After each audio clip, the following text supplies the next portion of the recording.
Baseball is back, and so are the White Sox and the Twins. Game 2 of the season and Game 2 of this 3-game series at Guaranteed Rate Field.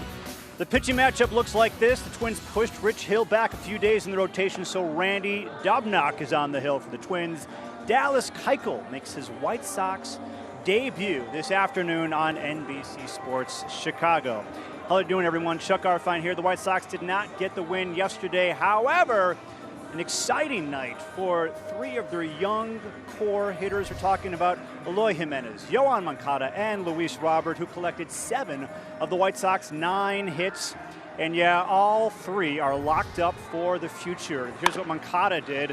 A big night, 3 hits, a double, and that 3-run homer. He was a triple shy of the cycle. Eloy Jimenez, a single, a double, and a walk. He was hot at the end of 2019. He starts hot here in 2020. And then there was, of course, Luis Robert making his major league debut. His first at bat, first pitch, he gets a single. He added a double. An exciting start for Luis Robert. We'll see what he and the rest of the White Sox have in store this afternoon. Coming up, much more on this guy, Dallas Keuchel making his Sox debut. Jason Benetti and Steve Stone have more coming up next.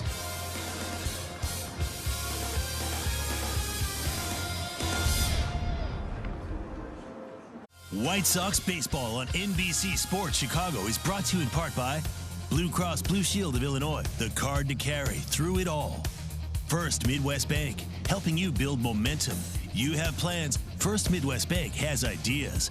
Xfinity X5 delivers blazing fast Wi-Fi with no curveballs. And by Wintrust, home of White Sox checking. Visit wintrust.com/Sox to open today. Baseball is back, presented by Taco Bell. It is a lovely day at 35th and Shields. White Sox baseball as the Sox and Twins get together for game number 2. Jason Benetti, Steve Stone in his box. Chuck Garfine will join us again shortly. Look, Dallas Keuchel won a Cy Young Award in 2015. He came over here in part because of what the Sox are building, and we'll get our first look at him in the regular season today. He has to be the stopper right now, and this becomes a big game. You don't want to fall too down to the Twins, and Keuchel is a ground ball machine. Historically, one of the best in the business at throwing double plays, getting the ground ball when he has to. He's been brilliant in the preseason. Nobody really has squared him up very much. He's got his work cut out for him because his lineup is outstanding. He can also field a bit. As we see right there, good coordination between Abreu and Keuchel. And ground ball after ground ball, so the left side is going to be very busy with Moncada and Anderson today. Baseball under the sunlight for the first time in 2020. Matinee baseball, make yourself a meal. Ballpark lunch, whatever that looks like for you at home, we will see you in a minute. It's been one of my probably top 2-3 cities to visit, and honestly it just kind of puts a smile on your face, so I'm looking for it to be home base for the next few years. Most influential person in my life, probably my parents. Just kind of afforded me the luxury to do all the things I wanted to do growing up and ultimately fall in love with baseball, and they continue to love me for it. Best part about winning the Cy Young, just remembering the special season that it was, and it wasn't just for me. I could probably name off 10 to 20 plays that really defined my season, and I wouldn't have had that trophy on my mantle if it wasn't for a ton of great plays behind me. Perks about Cy Young is I thought people would know your name, but apparently it's still Butcher City, so Keuchel, Keuchel. Now if somebody just says my last name or something similar, I'll just say yes and then move on because I don't got time for that. I don't got time for that. Ground ball theater from Dallas Keuchel is how you say it, Keuchel. The Sox could use some ground balls. It's going to be a very, very lively day. It's warm at the ballpark, and the wind is not exactly that much of a factor, but it is blowing out toward left center field. Ricky Renteria getting everybody amped, trying to win himself a ball game. Little forearm bump for Tim and Leury and Nicky, and off we go with baseball. Day 2 of the season, dayside baseball as the Sox take on the Twins. And Rocco Baldelli, just 38 years old, the AL Manager of the Year last year. He has a different style than just about anybody because he's, as a person, fairly laid back, but he doesn't want to take batting practice every day. He doesn't keep him out there as much as some other managers would. They really responded to the new management as far as Baldelli is concerned. They made some acquisitions in the front office. The coaching staff turned over, but these Twins, after what they did last year, became a model for other teams, and other teams went to get some of their coaches from them.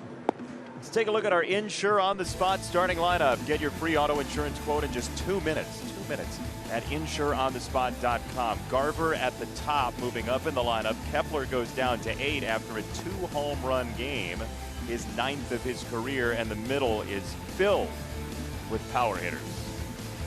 Dallas Keuchel looking for his first win in a White Sox uniform. Last year's pretty good pitcher with Atlanta, the ERA of 3.75.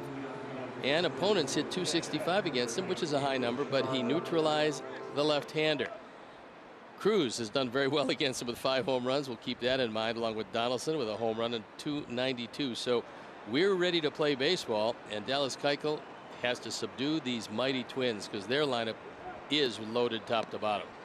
307 home runs last year. Max Kepler is on pace to hit 120 himself, and we shall see what happens today as the Sox try to get past pitch number 1. It was a first pitch fastball. Kepler jacked out of here yesterday, and it's a take on the first pitch sinker, and ball 1 to Mitch Garver, who was a silver slugger last year at the catcher position with those gaudy numbers.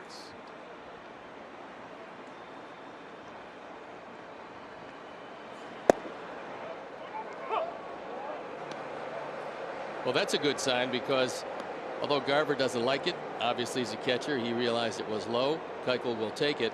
And being a sinker baller, you have to get low pitches. If you can get low pitches, then you can afford to miss down there on occasion.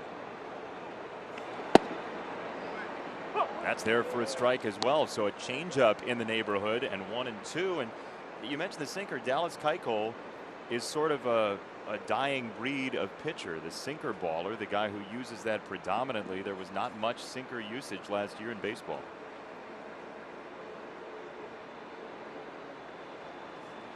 One of the reasons is this lack of velocity. I mean, if Dallas went out there and just threw 4 seamers all the time and they were 87, 88, it wouldn't go well for him. So he knows with his changeup and his cutter to go with that good sinker. He's got a lot of weapons to bring to the mound.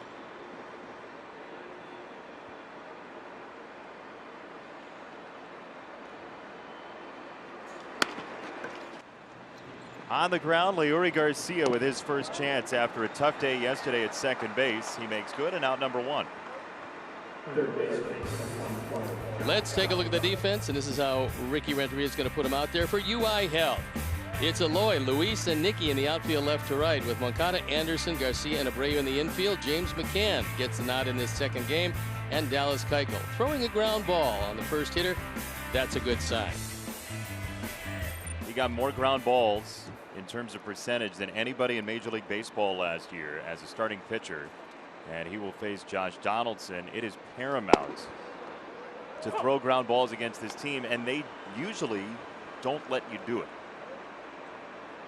Well, they changed their indoctrination last year. They've got a new hitting coach. However, Rocco Baldelli wants them all to be aggressive.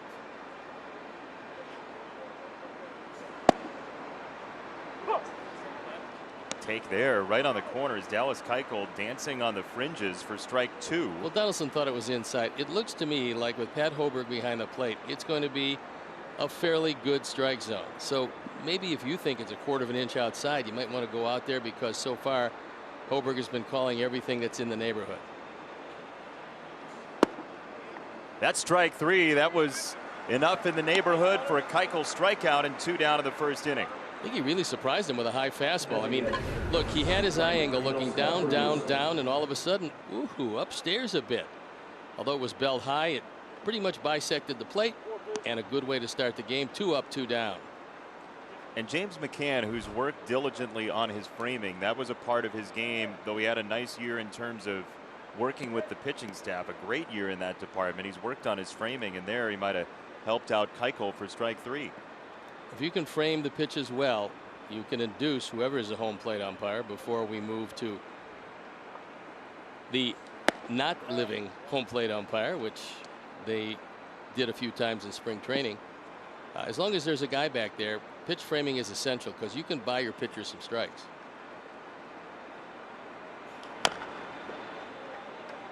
One ball, one strike to Nelson Cruz, the 40-year-old who is in quite heady company with his numbers from last year. 40 home runs, 300 average, 1,000 OPS the last 4 seasons. And yeah, those are some all-stars for you, some MVPs. Pretty impressive, and some very highly paid guys.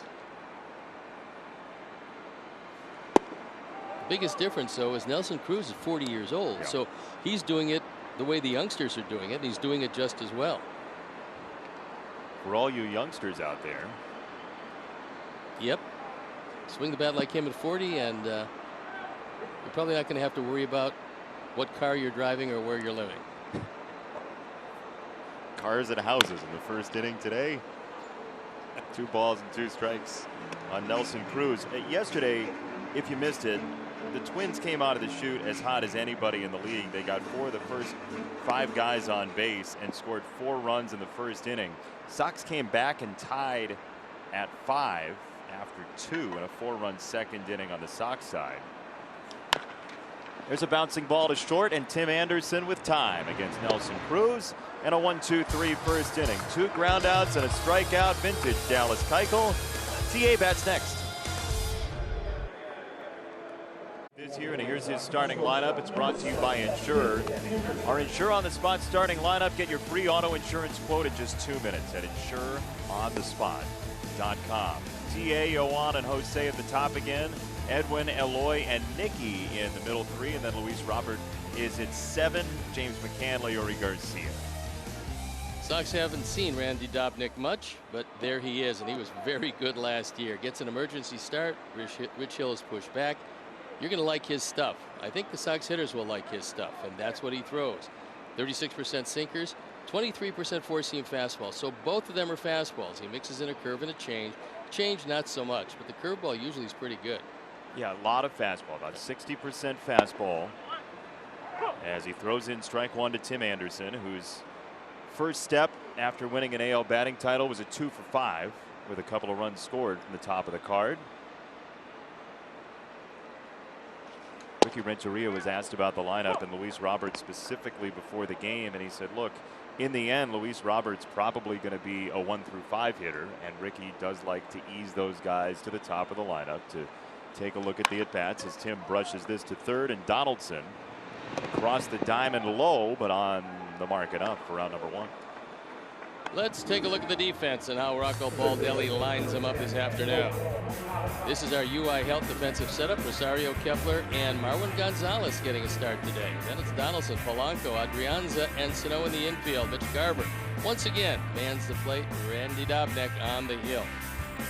So for Dobnak, works out well. 1 hitter, 1 ground ball, just like Keuchel. And we'll see how this red-hot hitter deals with him. 3 for 5 yesterday. The home run Chuck mentioned in the open, he was a triple away from the cycle. And he takes ball number 1. Yoan has always had a good understanding of the strike zone, and it was almost too good of an understanding 2 years ago. He's made that change and become more aggressive at baseballs in the strike zone. It's a good curveball. Chuck. Yoan Moncada grew up in Cuba. He admits he doesn't like to hit in the cold weather, but he is thoroughly enjoying this weather. He said this is going to be like hitting in Cuba. It's 88 degrees, feels like 91. This is Yoan Moncada hitting weather. On opening day, day 2, no less. I mean, look, it's not supposed to be 85 degrees when you open, but this is, if Yoan could bottle this up, he would absolutely do it. This is truly hitter's weather, and also you'd think early the hitters would be a little bit ahead of the pitchers because inconsistent curves and sliders are going to go out of the ballpark early this year.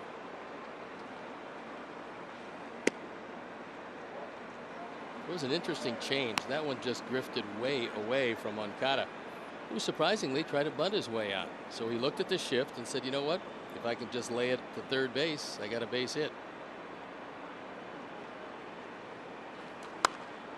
Well, he rolled that ball down the line beautifully. Picked up the 7-10 split yesterday. Yeah, that was an excuse me swing. Squibbed off the end of the bat, found a place to land inside the line.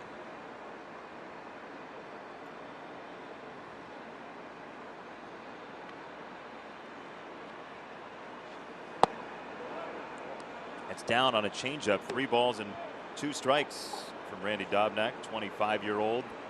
Inserted into this spot because they wanted to give the veteran Rich Hill a couple more days before his first start. So Rich Hill will start on Tuesday for Minnesota. As Moncada takes ball 4. And 1 on, 1 out for Abreu. I would think if Dobnak stays in, Moncada the next at bat or the bat after that is going to really hurt him. And the reason is he's seeing the ball really well. The last 2 pitches, the 2-2 pitch was just off the plate. The 3-2 pitch was low, but he took them perfectly. He didn't move. His hands didn't come forward. He saw the ball, realized it was out of the zone. And unlike in the early years for Moncada, he's able to take a walk now.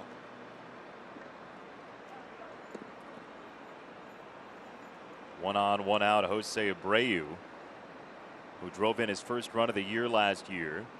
And here's a guy who accounted for a substantial amount of the Sox runs driven in last year. 123 of them.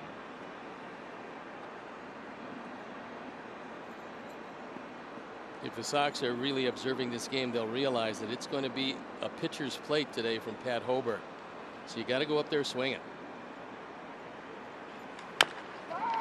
On the ground, Polanco on the charge. Only has 1 play. It's to first, and it's just in time. Jose was booking it, but got beat by a step and a half, and Moncada to second. Jose was sniffing an infield hit. I mean, he's letting it go down the line. Turns out to be a fine play by Polanco. He thought he might have to smother it on the short hop, and then regaining his balance, gets a throw across just in time.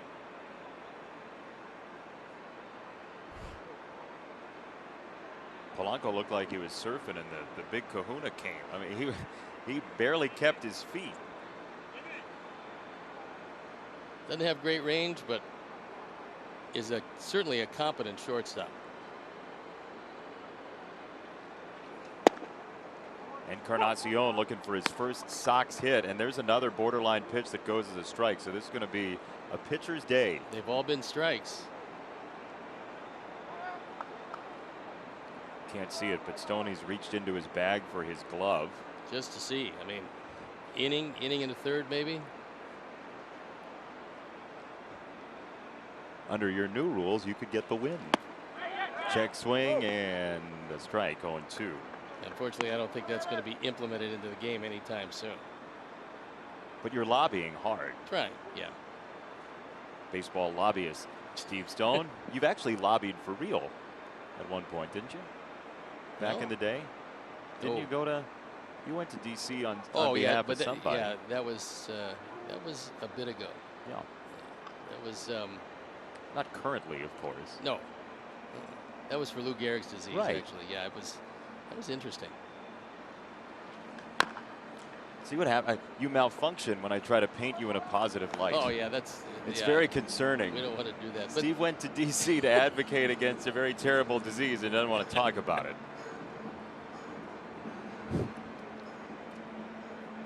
It was interesting. Sitting in on a Senate hearing was interesting. Yeah, I'm sure. Yeah. No balls, 2 strikes to Encarnacion.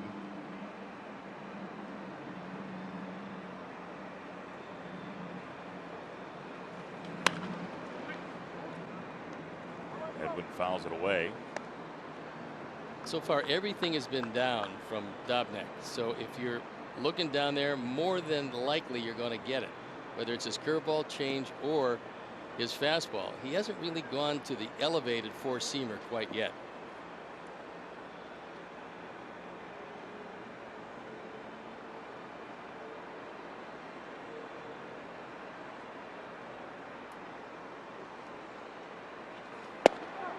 So for Randy Dobnak, 42% of all of his pitches last year, and that is a great mustache, 42% of all of his pitches were down and out of the strike zone last year. Nearly half of all of his pitches were down and out.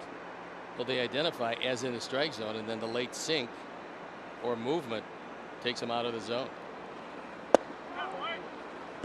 Called strike 3, bottom of the zone, as he peppered that spot, and the inning's over. Scoreless through 1.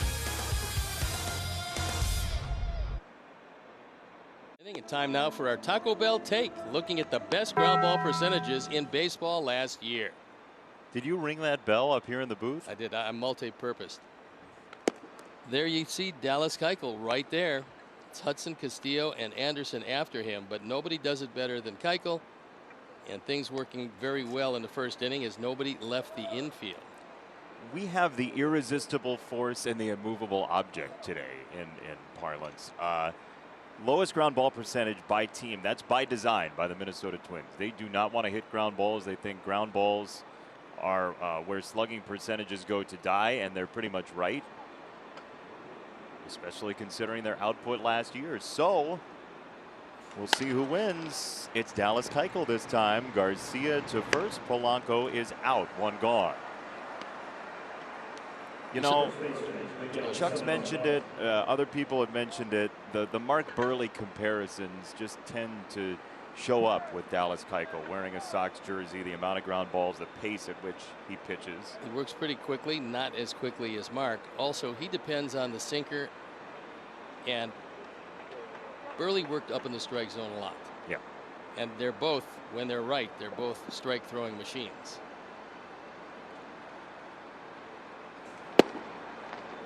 One down, ball 1 on the sinker to Miguel Sano, who jumps up from 8 in the lineup to 5 today after an 0 for 4 with 3 strikeouts yesterday. Pretty tough. Kepler hits a couple of home runs and dropped to the 8th spot in the batting order. On the old dusty trail again, Moncada to first, 2 down. Chuck, did we say Burley? We did say Burley, but actually I want to talk about Keuchel and McCann. This is their first official game where they are playing together since they were teammates in the 2009 College World Series at Arkansas. McCann says about Keuchel, he's always been a calm and collected competitor. 4 to 5 days a week, though, he's joking around with his teammates, but when he's starting, when he's on the mound those days, he's all business, and you can see it on his face. Yeah, James McCann was just a young pup learning to call the Hogs when they went to the College World Series together, but Keuchel has mentioned that part of the reason he came over here was Grandal and the signing and the upward trajectory for the Sox, but then he's got a teammate as well in James McCann.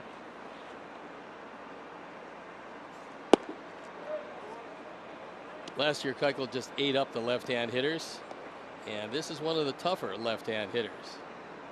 Rosario will use all fields. The outfield playing him pretty much straight away.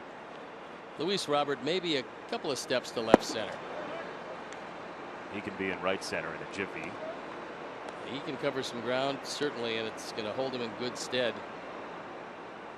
Doesn't matter who plays the corners. You can be comforted that Luis is going to be there on anything questionable. Fouled off left side. James McCann, by the way, has talked very glowingly about his time at the University of Arkansas. There were a couple of coaches there who really got on him and taught him how to be a catcher, how to be a top flight catcher. I mean, it was like 4 o'clock wake up calls, go in there and receive hundreds upon hundreds of baseballs, and just the constant press of becoming a better catcher. He credits a lot for him becoming a Major League Baseball player. As I guess that ball left the infield. That's what the Twins have done so far in terms of exiting the infield. It's a 1-2-3 second, and guess who's coming to lunch?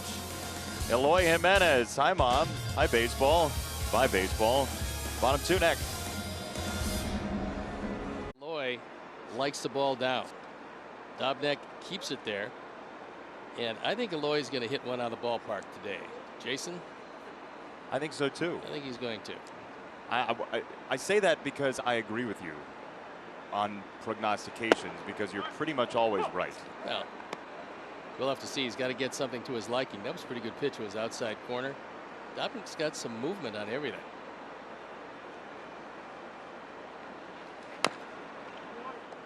So how does this work? Do you sort of store up your premonitions when the season starts in July? They're just sort of bubbling below the surface, or?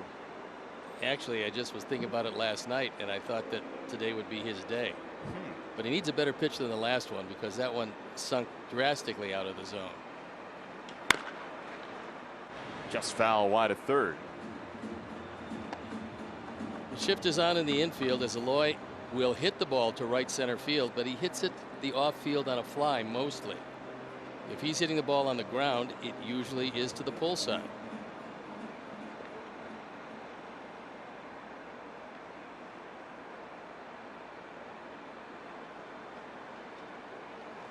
Struck him out.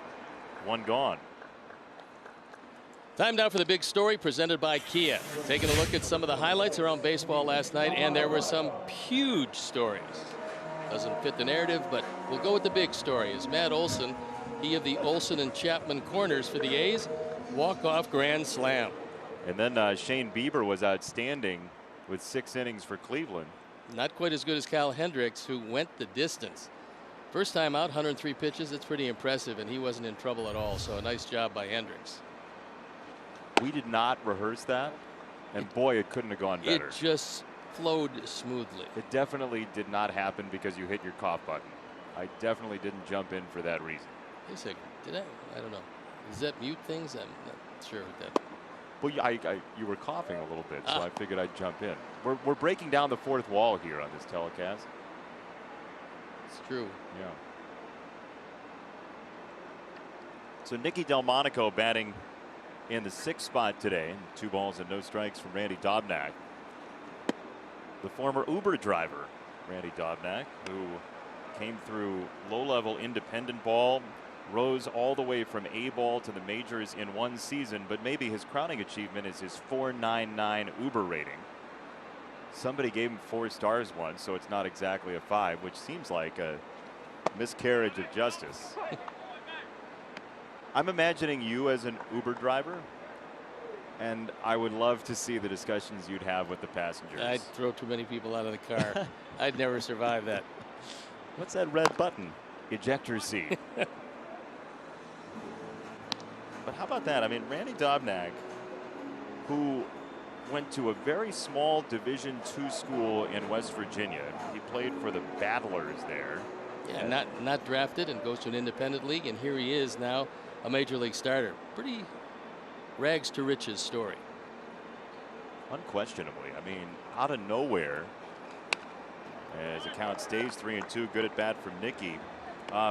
So the college he went to, Alderson Broaddus College in West Virginia, their mascot is the Battlers, but the actual mascot, because they're the Battlers, you try to have a name that's like the team nickname, right? So the mascot is named Skirmish. It's better than the Artichokes in Phoenix. 3-2 foul, first base side. Yeah, it's Scottsdale Community College is the Artichokes. Well, I mean, honestly, they get to the heart of the matter very quickly when you play against them. Yeah, it's a unique moniker, but well, you're a Golden Flash. Uh-oh. That's true also. Oh boy, we got the hi-hat working today. That's bad news for everybody. 3-2, another foul ball from Nicky Delmonico. So a lengthy at bat here. Good at bat. He's battling. He's seen just about everything from the waist down. That seems to be the MO of Dobnak.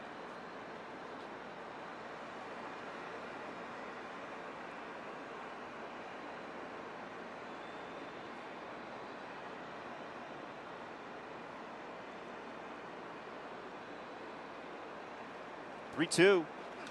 Another foul ball. Randy Dobnak, by the way, throws a one-seam fastball. That's his sinker. He throws a one-seam sinker. Seems to work pretty well.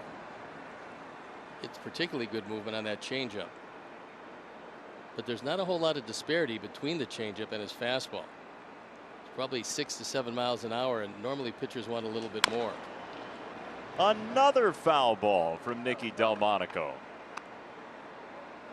Nicky missed baseball so much he just wants to stand up there forever. Just keep swinging. The problem is when this happens, sometimes you're in such a swing mode that you wind up swinging at a pitch out of the zone.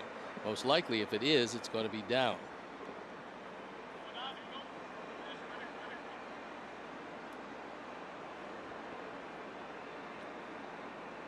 How about 11 pitches to Nicky Delmonico? Here it comes. Oop, it's going to take 12. That was a curveball that didn't do a whole lot, but the velocity difference probably had Nicky out front, yet he made enough contact to keep the bat alive. You know, in a 60-game season, Nicky might be right now threatening for the longest at bat of the year. We don't know. It's one of the better ones. Oh, 13 coming.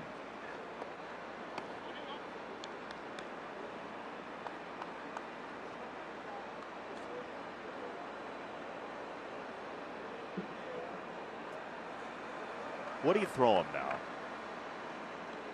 Before I throw him anything, I yell at him to put it in play. Oh, he struck him out.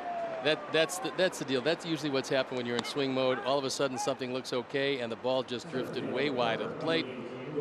So a good battle. Unfortunately, Nicky came away without any contact on a pitch that was out of the zone, and now they're coming to talk with him. Maybe, and I would think Wes Johnson going out there, and the only reason he is going out there is simply to give him a break after a prolonged at bat.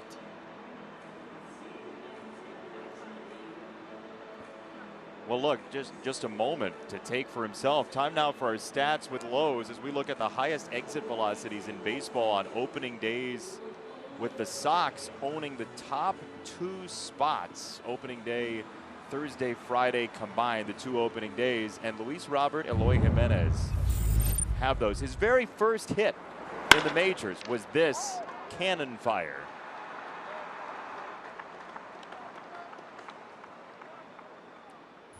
I mean, we've heard about it, and now you can hear it in your living room. As he takes ball 1 from Dobnak.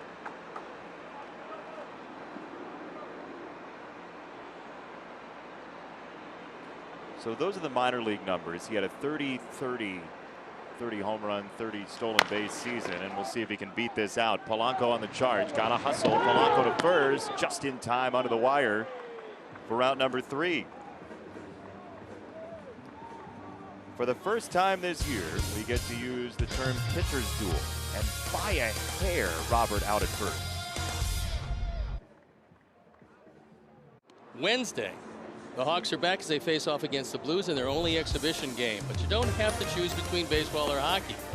With the My Teams app, you can stream the Hawks and watch both. Coverage begins at 5 on NBC Sports Chicago Plus. Tommy Hawk is excited. He's jumping out of his chair for Hawks. Good look. It's a good look. Yeah. Dallas Keuchel through 6 batters has 4 ground balls, 1 pop out to short, and 1 strikeout. That's quite the shopping list so far as he faces Marwin Gonzalez, former teammate. Very durable fellow, can play a lot of different positions. Last couple of years, he hasn't been near as effective right-handed as left-handed, and that's how he looks out at Dallas Keuchel.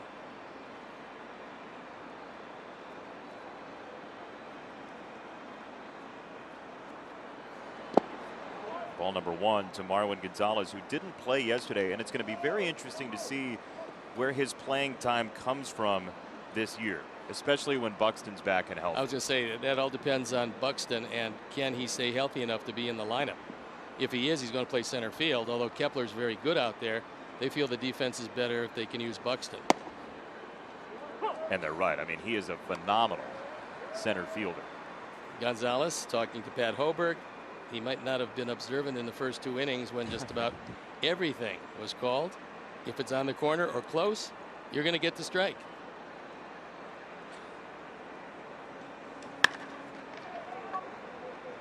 Right field, Delmonico, 1 down.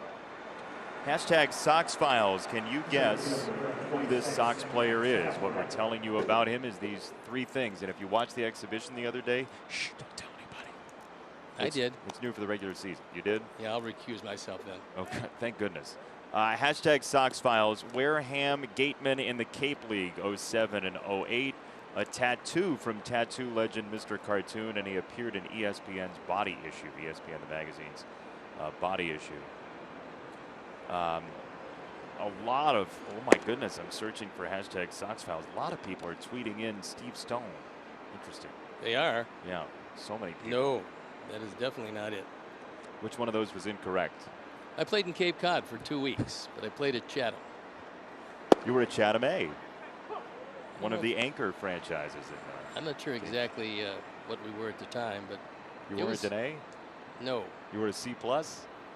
Well, actually, no grade because I only appeared in 1 game. How'd you do? Very well. You did? Yeah. And I got a hit. Really? Yep. In the air right field, and Nicky again for out number 2. 8 up, 8 down for Dallas Keuchel. A couple of fly balls this inning as he's neutralized Kepler, who was pretty tough to neutralize last night. He was unneutralizable for the first 2 at bats with 2 home runs. And now Ozzie Guillen is even more interested in this at bat because his godson, A-Ray Adrianza, stands in.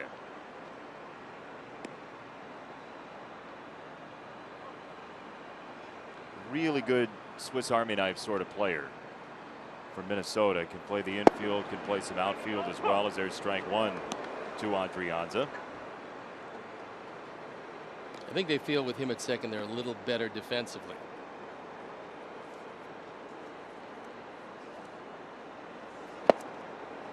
He was not on that changeup. It's Arise who's going to play against a lot of the left-handers and certainly most all of the right-handers. Arise can really hit.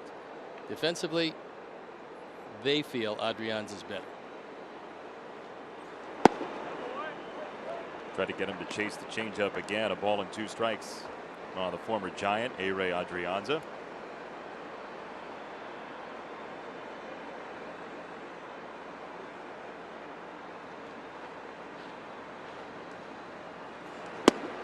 He wanted to that time and laid off. 2-2.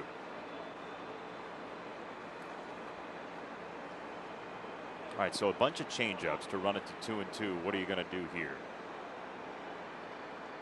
He's got just about everything. It looks like he's going in, though. To left center field, Robert on the move, gliding into position for out number 3. No score through 2.5. Caught up. It's presented by Honda City. You missed some hit. No, you missed some base run. No, you missed strikeouts and ground balls and pitchers doing pitcher stuff. Randy Dobnak, Dallas Keuchel, pinpoint so far through 2.5. If you just turn the television on, you have not missed any hits. 1 walk. That's the sum total of the offense. The 1 walk. That's the Moncada. It's like showing up late to a Rick Astley concert. Didn't miss any hits. No hits. Somebody's going to snitch tweet Rick Astley's account or something. Bottom of the 3rd inning, James McCann will lead it off against Randy Dobnak. Then Leury Garcia and Tim Anderson. For James, 1 day off, 1 day on. He gets the day game after the night game with Grandal catching Giolito yesterday.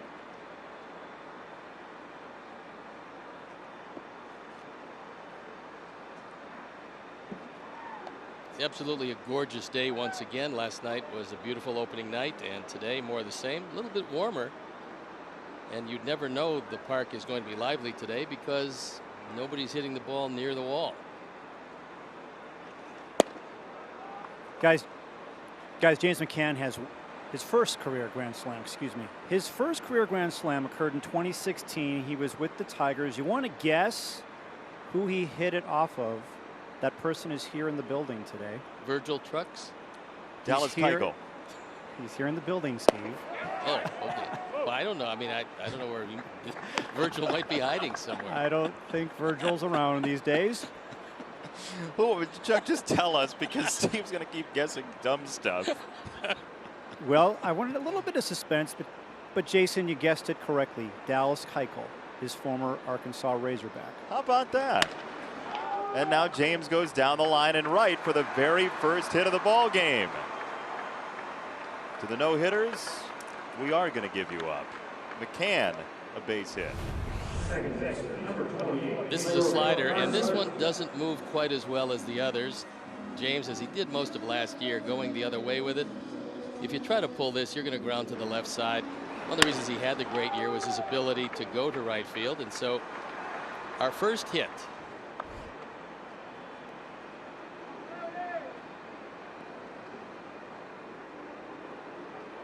Donaldson believes Leary is going to lay it down. I don't think he's right. You don't? No. We'll see. Nope, you're right. Ground ball second base. Adrianza spins it to second and gets the lead runner, and that's all. 1 on, 1 out. 2020 Chicago White Sox presented by Guaranteed Rate. Talk about a home field advantage. Guaranteed Rate makes mortgages easy. Visit rate.com today.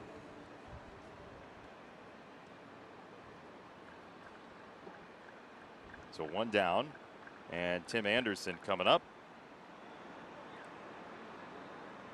Steve Stone, Jason Benetti, Chuck Garfien along with you for White Sox baseball today from Guaranteed Rate Field.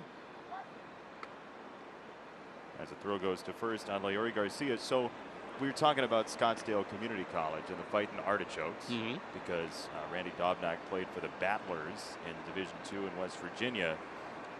The 2 names that came in second and third for the Artichokes at Scottsdale Community College were the Scoundrels and the Rutabagas. The Artichoke lays over the field. Oh, unquestionably. That field, anyway. According to a news story in the Arizona paper in Phoenix from a couple of years ago, school administrators asked students to vote for a new mascot, and the students were trying to embarrass the school leadership because they didn't want to change the mascot from the Drovers at the time. And so they decided on Scoundrels, Artichokes, and Rutabagas. Ground ball to third. Donaldson crawls to get it and picks up 1 out, lead runner out again. TA to first. 5 ground balls early to go with 3 strikeouts for Dobnak, who's kept the ball down, kept it in the infield. And with the speed of Anderson, a wise choice by Adrianza. There's no way you're going to double him up, and the only thing you can do is cost an extra base, so you hold it and give Tim the opportunity to beat it. One of the things that Garver gives you behind the plate is not the quickest thrower to second base. The pop time is a little bit worse than he would like. He's worked on it. The framing has gotten better, and not much of a lead at first for Tim, so I don't think he's going anywhere. He's never going to run around and desert you? I don't think so.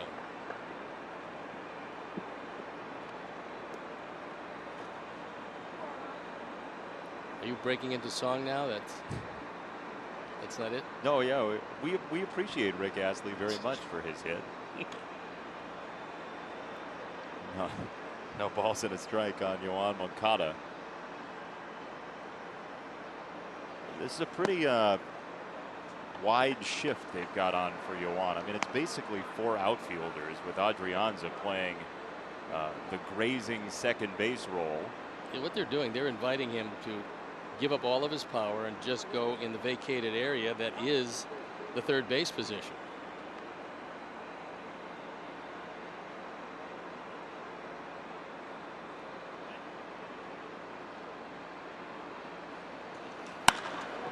How about opposite way with some slug, deep left center field, to the wall it goes and banging off the wall. Here comes Tim. He's around to score, and the Sox take the first lead of the ball game. Moncada sends one flying, and it's 1-0.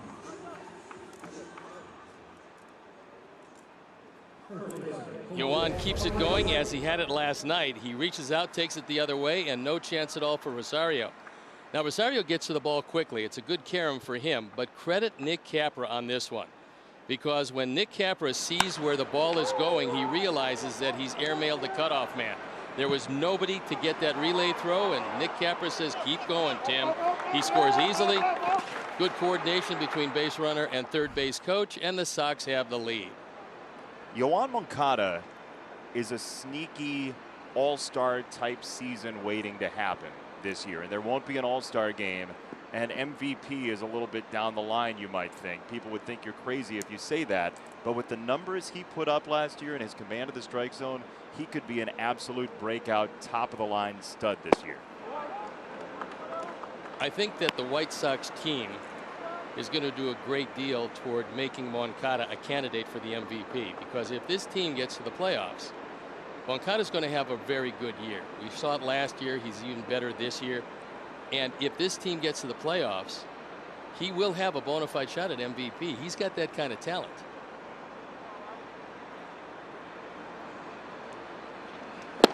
Ooh, a big rip by Jose.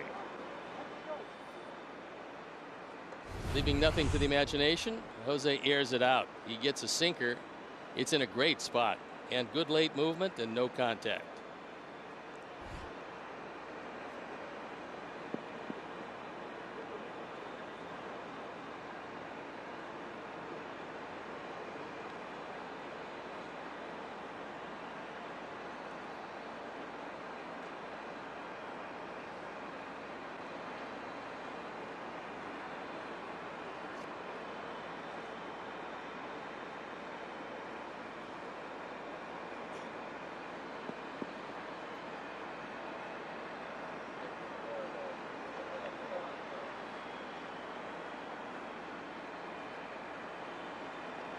One. That's down. It's 2 balls and a strike from Randy Dobnak to Jose Abreu with Moncada at second. And 2 out here in the third. Sox with the first run of the ball game on the first 2 hits of the ball game, and Dallas Keuchel throwing very well so far.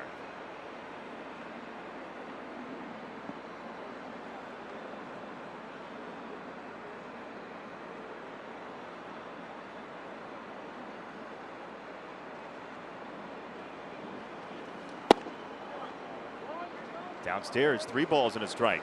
Good take by Jose. That ball started down, stayed there, and a good call by Pat Hoberg. That's one of the few that was borderline that he didn't call a strike, but that one clearly out of the zone. As Encarnacion waiting patiently to see if he can drive home a run. Or 2. Possibly. Or even 3. 3-1. Fouled third base side. Hey, White Sox fans, Xfinity XFi gives you the ultimate control of your home Wi-Fi. View and pause connected devices, set bedtimes, and more. You can check it out at xfinity.com XFi/ or does the slash go before the XFi? You were so close today. I was close. Well, I got the XFi right. I'm not saying XFI anymore. You chastised me for that yesterday. Live. I'm still in Technicolor. I'm still reeling from that.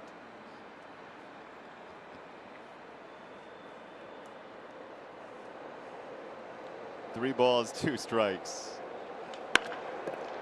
To shortstop Polanco. And that is out number 3. He's no stranger to glove. 1-0 Sox after 3. Fans, it's your defending Sox math champion. Let's see if the rest of White Sox Twitter can be a little bit quicker today. Now back to the best in the game, Benetti and Stone, for today's question. That's our first Sox math bat flip by Jackson.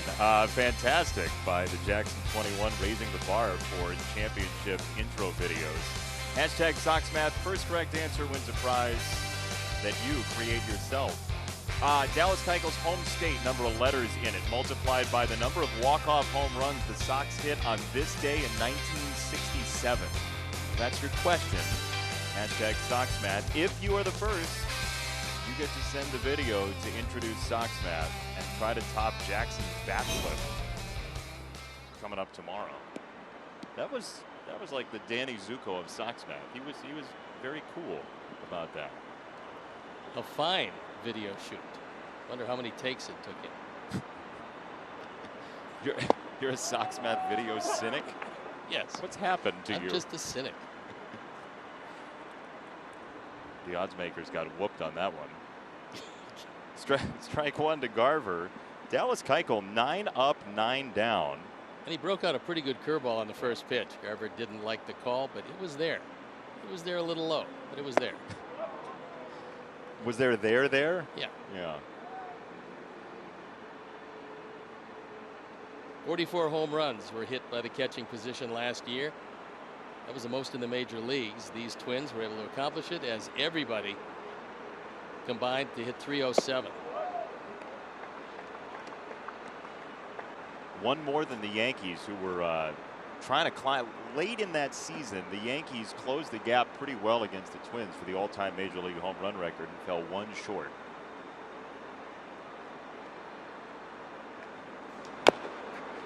Chopper third base. Moncada very good coming in. He does here, and he slings it over, but wide of Abreu at first. And the Twins have their first base runner of the ball game. It's Garver in the fourth. I'm thinking that goes as a base hit. We'll have to wait to see. Yuan doing everything he can, but the off-balance throw is not quite there. Jose can't scoop it. Had he, it would have been an out at first base. Still no call. We'll let you know. The end result is the double play is set up nicely with Josh Donaldson coming to bat.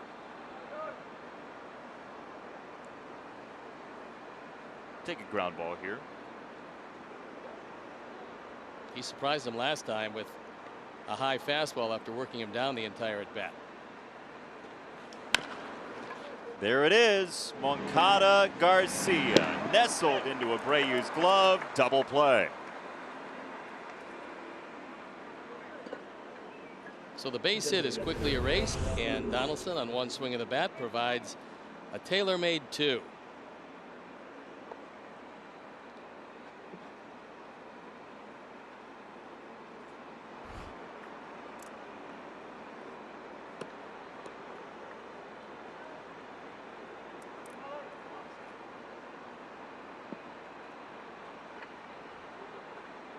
Two down for Cruz.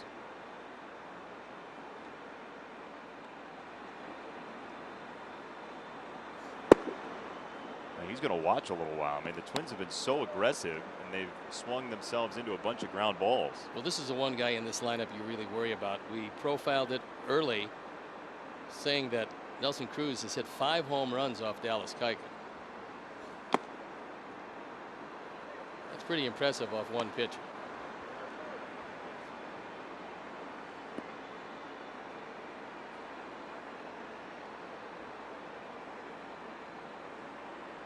Breeze today, not much of a factor.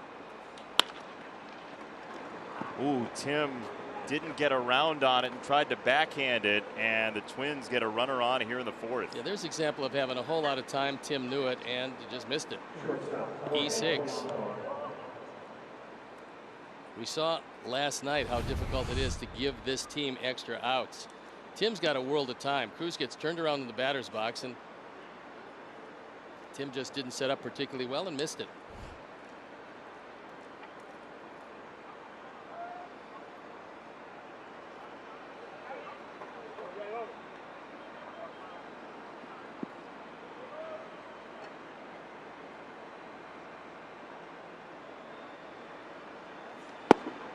See if Keuchel can work through it. Strike one to Jorge Polanco, who grounded out on the first pitch he saw back in the second inning. That was one of the few four-seam fastballs that Dallas has thrown. He did, however, keep it down very effectively.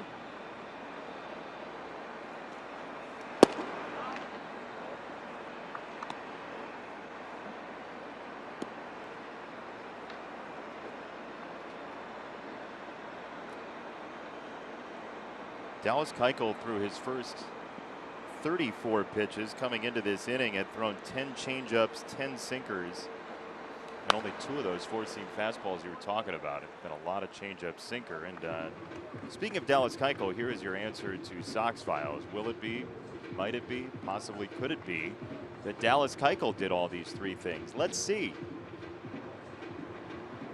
Yes, that's all about Dallas. 2 years in the Cape Cod League. It's been wonderful summers because it's nice up there. Oh, it's a great collegiate baseball league, and all it costs him on the error is 4 pitches. Polanco is out, and that is it. Sox still have the lead, and we welcome you back to baseball in 2020. Hi, everybody. Powered by Google Cloud, it's Tim Anderson scoring the lone run of this game so far on Moncada's gapper off the wall. Over the major league average, first to home, under the major league average, and a slide that kicks up blue and red dirt. Scored easily on an errant relay throw, and that is the sum total of the offense.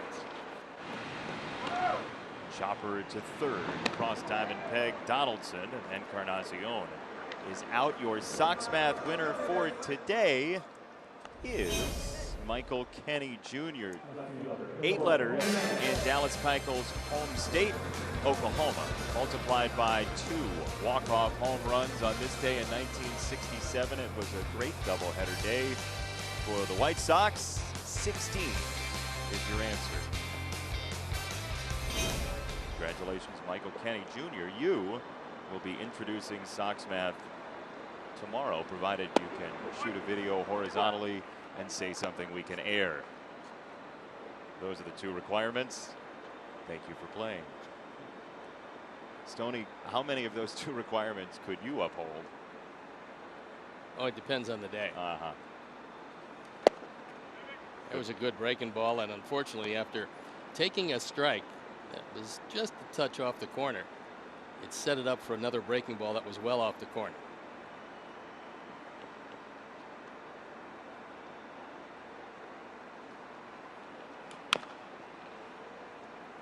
The outfielders have got to be bored today. I mean, there's been very little to do for either team's outfield. Well, Dallas threw a 1-2-3 third, and all of them were hit to the outfield.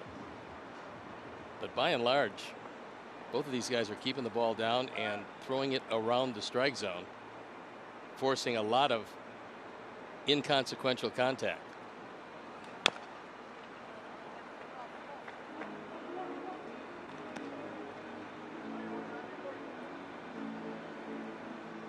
It is a scorcher out there. Good day for baseball.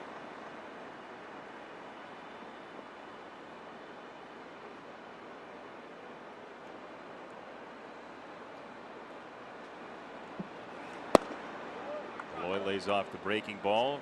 Eloy Jimenez, the guy who saw the most breaking balls in the first month of anybody in Major League Baseball last year, beating the Heat.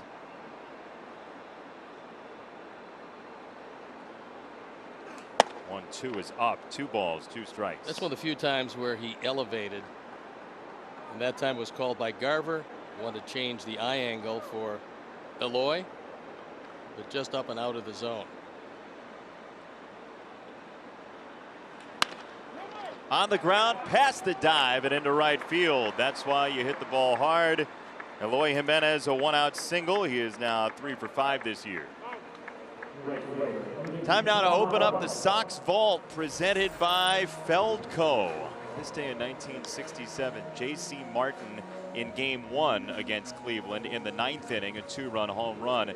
Then Game 2, Steve Bailey and Cleveland went real deep, but Ken Berry walked it off with a 16th inning home run. 6-5 the victory. Guess how long the second game took for 16? An hour 40. Joke killer. 4:47 for 16 innings. That's rapid fire stuff right there. Commercial breaks were not quite as definitive as they are today. Brought to you by Bromo Seltzer. Yeah, Right, that was a good one. Nicky'd like to get untracked. He had a wonderful at bat in the second inning. Unfortunately, he came up short.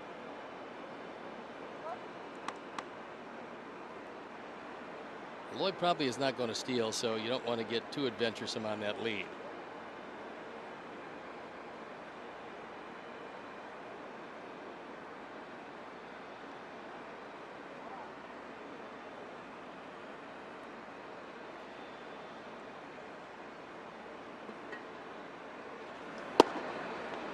There for a strike. 1 ball, 1 strike to Nicky Delmonico, who made his debut last year with the Sox. in short work in 2019 against the Baltimore Orioles at Camden Yards. And the Orioles are on a revenge tour today. They're up 5-0 on the Red Sox after getting bludgeoned yesterday on opening day. They were most unhappy with that. They came roaring back to this point.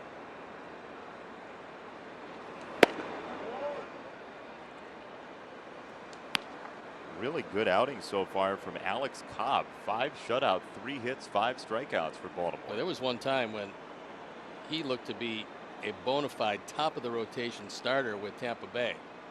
And as so often happens to a lot of these guys, their body doesn't allow them to achieve those lofty goals that they certainly set when they came in. But he's still a good pitcher, as evidenced by today. Winds down, 3 balls and a strike on Nicky Delmonico. Nice take by Nicky.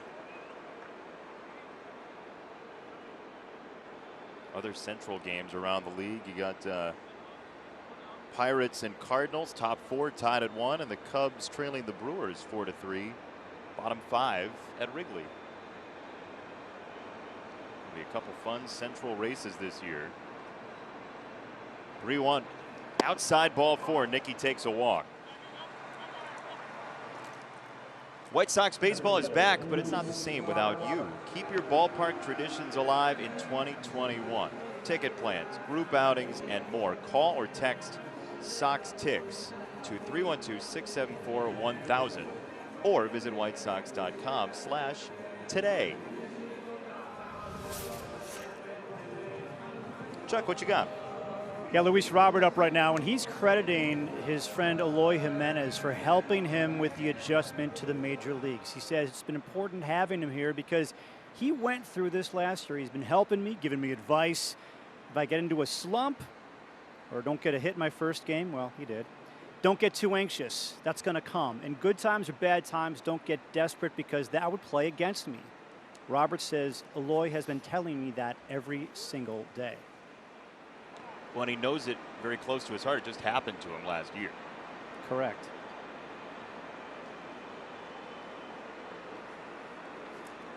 Luis Robert bends the knees and takes downstairs a changeup. I'd like to send along best wishes to a man who's been a Sox fan for a lot of years, Nate Polisky, 95 years old, watching the game this afternoon and loving every part of the new offensive Sox team.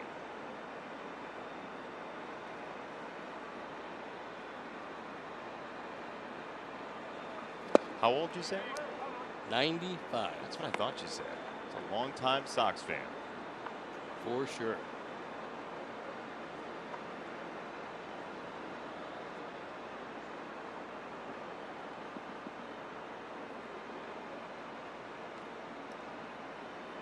Outfield playing Luis straight away and very deep all the way around.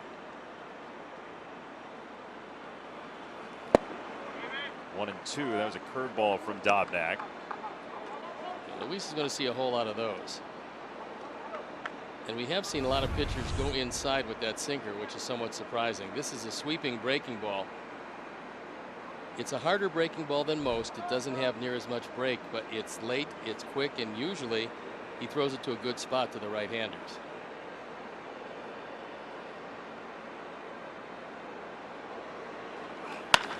Hard hit on the ground.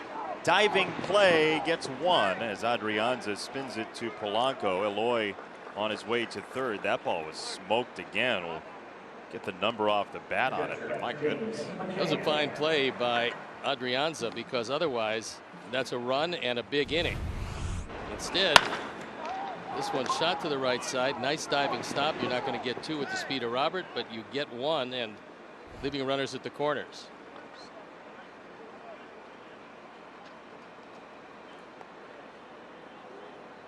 It's up to the All-Star last year, James McCann. Trying to give the Sox some cushion against one of the best offensive teams in baseball, the Minnesota Twins.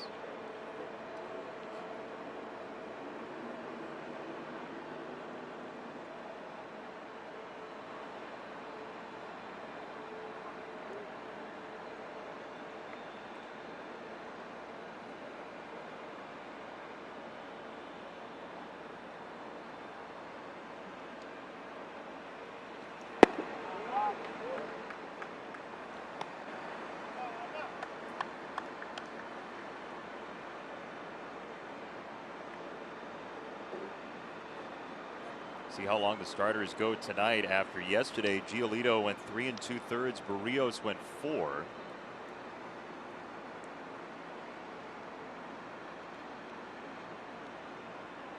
Game 2 today. Sox trying to even the series as Dobnak gets a swinging strike off a sinker, 1-1.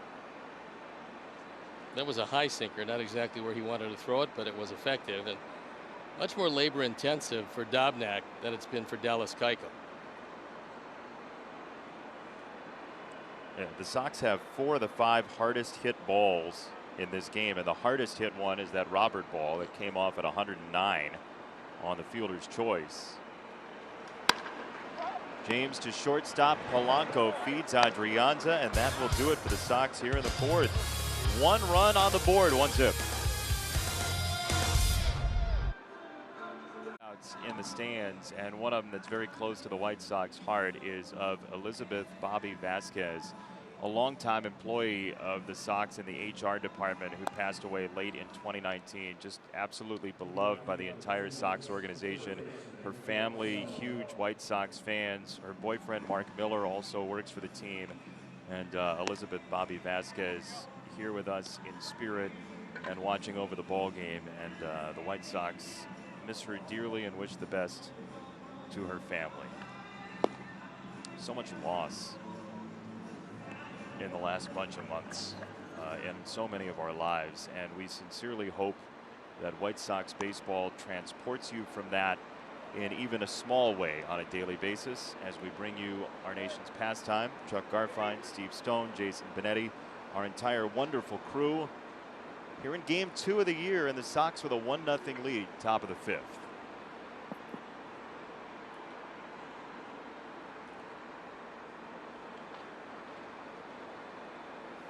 It is Miguel Sano to look at ball number 1. Twins with 1 hit, 2 base runners, a hit and an error so far. Sano rolled over the last time in the 2nd inning. Little ground ball to Moncada.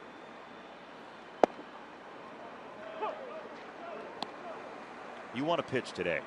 Yeah, this is a good play. Bullpen up and going. Zach Littell. He can eat up some innings for you. That's one of the reasons why he's out there, and one of the reasons why they feel good about having him as one of the arms. We're 1-0 here. It's worth mentioning we had our first extra inning game of the season late last night. The A's and the Angels. Ended dramatically. It did, with a grand slam from Mr. Olson. We showed you in the news and notes earlier. Tim Anderson to first and 1 gone. Follow our Sox insider Adam Hogue at NBCSportsChicago.com, presented by Nationwide's Jeff Vukovich. Get to enjoy knowing that Vuk is as much as that jingle. JeffVuk.com. Nationwide is on your side. Do you enjoy Vuk as much as you do the jingle? He's a delightful fellow, by the way. Nationwide is on your side. Met him in Arizona a few times, as a matter of fact. Jeff? Yeah, large fellow. Sizable man. Yes. I hope Stacey King's watching and tweets in like a score or a grade, a letter grade of my song there. I thought it was exceptional. You did? Oh, yeah. I think you should sing the promo. You do? Yeah, you would get it right. Well, it gets thorny there on sentence number 3. It's true. I'm usually my over-under is 2 sentences. 1 ball, 1 strike. And it's popped foul just to our left. And just below the booth housing Mike Meyer, our high home cameraman. That almost made it. If we get one up here, today's probably not the day, because it usually is a combination of a guy with good bat speed and a good fastball. Other than that, we're up there. Hi, everybody. Great seats. Same shirts. Left side, Moncada is there. And 2 down. So we got the 60-game season. And if you're wondering what looks good in 60 games, what is something that would stand out, pop off the page in 60 games, we'd like to help you through that over the course of the season. There have been some great 60-game stretches. in baseball history. And here is some of the best to start a year. George Sisler back in 1922 hit .443 to start that season. Barry Bonds a ridiculous .926 out of the gate in 2001. Slugging percentage. That base percentage was pretty stout also at .626 in 2004. It's ridiculous. Yeah. The numbers he put up, and again, whatever about Barry Bonds regarding substances and all those things that people talk about, he was still a fantastic hitter before any of that started swirling around him. Actually, not only a fantastic hitter, he was a terrific fielder. Yes. I mean, he was a leadoff hitter, came out of Arizona State, played a great left field. Things slowed down a bit for him later on, but he just kept getting better and better as a hitter. Buck Showalter walked in with the bases loaded in a 2-run lead, doing anything not to face him, and wound up winning the game. Pretty smart guy, honestly. That worked out pretty well.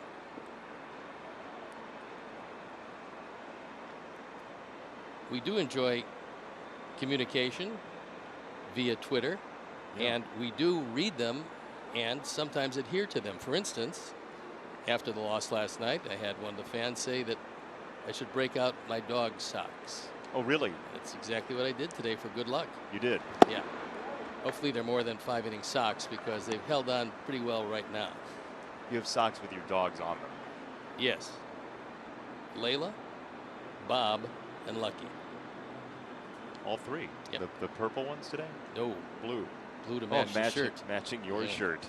But certainly not mine, which is totally different. Unbelievable.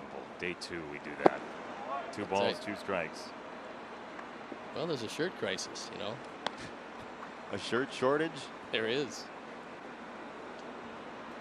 Well, you only do laundry like twice a season, right? No, I'm now a frequent laundry guy. Not many places to go these days. It's true. Outdoor engagements minimal. Laundry is a highlight.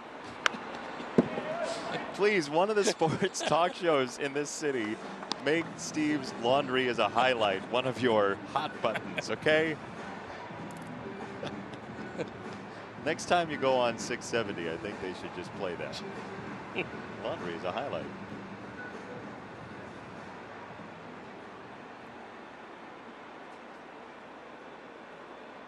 Two and 2 from Marwin Gonzalez against his ex-Astro teammate Dallas Keuchel. And that's in the dirt. It's 3 balls, 2 strikes.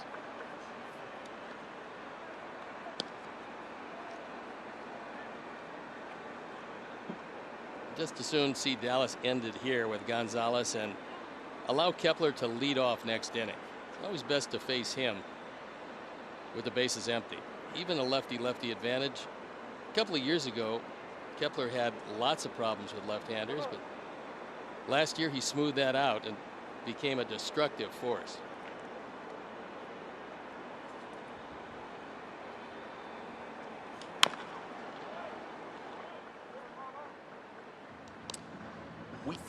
We had talked about that before the 2018 season, that Max Kepler might have a breakout 2018. It didn't happen for him, wasn't healthy for the entire year, and just didn't put up the numbers.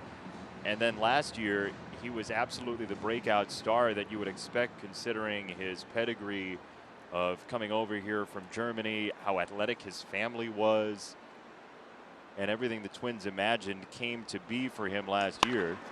As this is lobbed to left center field, Robert just absolutely smoothly gets over there for route number 3, and a 1-2-3 again for Keuchel, maintaining the lead. White Sox fans watching on AT&T TV. White Sox baseball a 1-0 lead, and the Twins, Stoney, are going to visit the bullpen. And the new pitcher is Zach Littell. Last year, pretty good run at it. 29 games, ERA of .268. He's a big right-hander, 6'4", 220. Parts of the last 2 seasons he's spent with the Twins. Control wasn't quite as sharp as he would like, but he kind of smoothed that out last year somewhat. And they've got a pretty good, solid top-to-bottom bullpen. The Twins pretty happy with it. Last year they were very happy with the back end of the pen. And this year they think they've added some quality arms to the front end of the pen, and we saw some of them yesterday. The bullpen was very good for the Twins. Yeah, they went through 4 relievers, May, Clippard, Duffy, and Stashak, and they gave up 2 hits. Struck out 7, walked 2. As Leury Garcia faces Littell, who made his major league debut against the Sox. We were there, Target Field, June 5th, 2018, in an eventual victory for the Sox.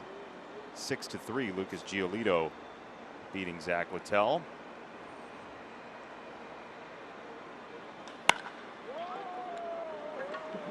High in the air, right center field. Kepler, a long run. That ball carries up and out of here. Oh, a moonshot for Leury Garcia. Leaves in right center, and it's 2-0. If there's any doubt if it's lively today, that one would dispel it. That looked like a high fly ball that either Kepler or Gonzalez were going to catch easily. But it kept on drifting. He got it up and in the jet stream, and this little slider that didn't slide, our Ford home run replay, he drives it out of the park. I don't know if Leury thought he got it. He sees that, and there you go. Wow, Leury Garcia showing some muscle, and the Sox take a 2-0 lead here in the 5th. And for Zach Littell, there's a little bit of here we go again, because in that win the Sox had against him in June 2 years ago, it was a 4-run first inning in his major league debut. Abreu homered, Tim Anderson doubled, Kevin Smith and Adam Engel drove in runs, and eventually 8 batters came to the plate in his major league debut inning. Last year he gave up 4 home runs in 37 innings, so that's a little higher total than the Twins would like. And in his debut this year, he's given up 1.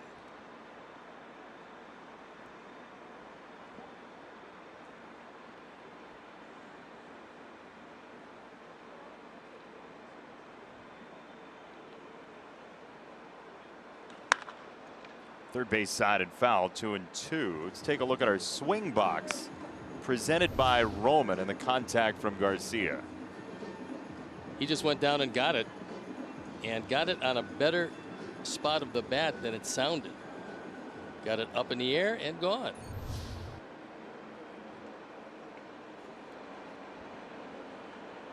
He's not going to give it back.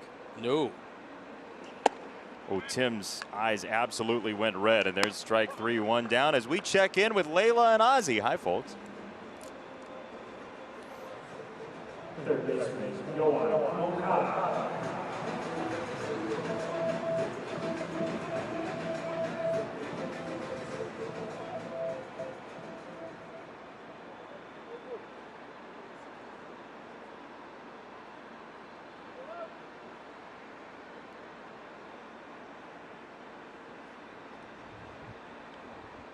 Well, I like that the score is 2-0 you, Ozzie, by the way. It said 2-0 Sox, but it looked like you were up 2-0, which is fantastic because there's a ground ball to third and 2 out.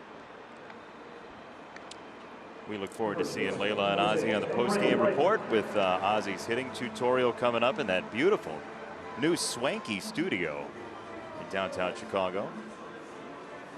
It's looking good. A lot of beautiful just corners, little edges to the studio. A lot of places that you can walk off, collect your thoughts before you come back. Chuck has been spending a lot of time there, though, getting the lay of the land, as it were.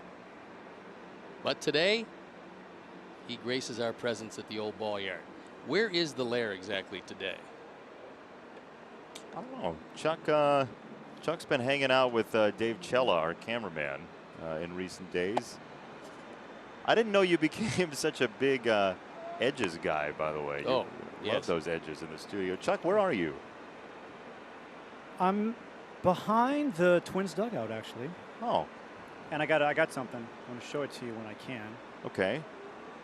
Let's see what Jose does here. He lifts the ball down the right field line. Gonzalez on the move to watch it fly. What you got? My first base ball. Hey, congrats. Foul ball by Jorge Polanco. I'm going to give this to a Sox fan at some point. So. What section are you in? You had to ask me that. I don't even know. Oh, there it is. 125. Yeah. Row 36. 35 is right in front of me. So this is where I am. This is my new lair for today. We like it. Good You like spot. it? You're out of the sun. You don't have to wear a fedora.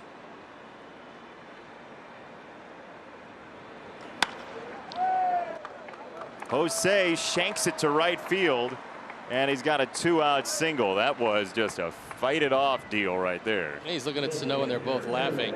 There are very few guys in this league that can do that better than Jose. You take an inside pitch, instead of trying to pull it, you just go inside out, and it finds a nice little place to land in right field. Good inside fastball. You see the hands tucked in. He still gets a decent part of the bat on it, although something that he probably would have liked a little more solid, but this is very effective.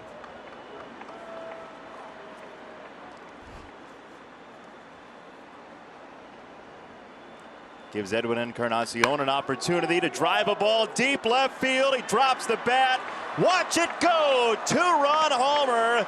A mammoth welcome to Chicago. And here comes the Parrot for the first time this year. Wow.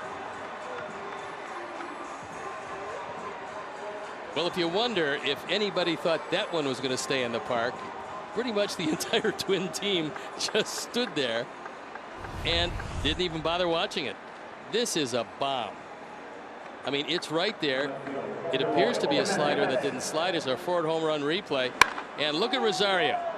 He just at the end, he just kind of looks back. How far did that one get up there? Because that was uncatchable by a long margin. A blast from Edwin. It looked like Rosario was on pause, and the rest of the game was moving as Edwin Encarnacion puts up home run number 1 in a White Sox uniform. And again, this all started after the home run from Leori Garcia with a 2-out base hit from Jose Abreu when he just protected himself. And then Edwin on the very next trip to the plate, next pitch, with a 2-run home run. And the Sox have made it 4-0 on top of the Twins. We said it last night when the Sox were down 5-1. We really do expect rapid fire offense from the Sox this year. It's going to be a different looking offense from years past. This lineup top to bottom is dangerous and will be dangerous each and every day. It doesn't matter who's in that lineup.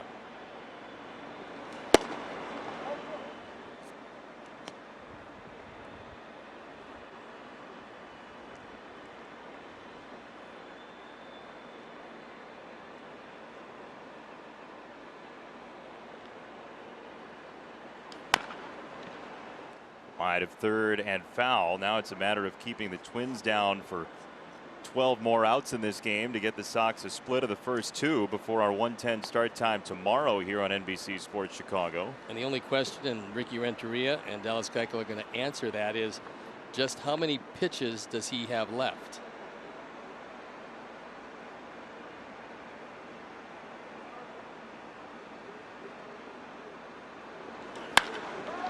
In the air right field, well struck. Gonzalez back, still drifting at the wall. It's up and over. Yellow line and gone for Eloy Jimenez. And 5-0. You said it.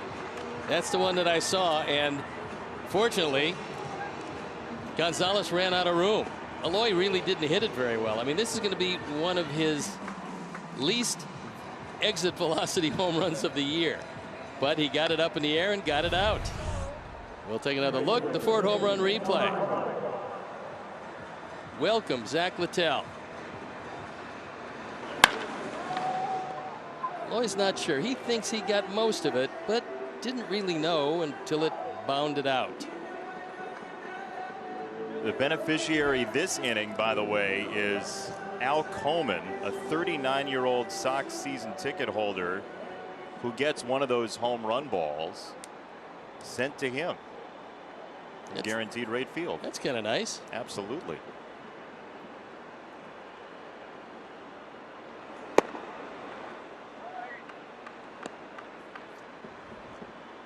Nicky, what do you have as the encore on the encore? Back-to-back home runs for the first time this year. 3 homers in the inning for the Sox. Chuck, what you got? Eloy Jimenez was asked by the media a couple days ago, what White Sox player is going to lead the team in home runs this year? And Eloy pointed at himself. So I think what happened was he saw Leury Garcia hitting a home run before he did, then Edwin, so he's thinking, I got some catching up to do. Yeah, this chase is going to be an all-season chase for who leads this team in home runs, and you know they're going to have fun with it. Some smack talk going on in the dugout right now, and a big old laugh.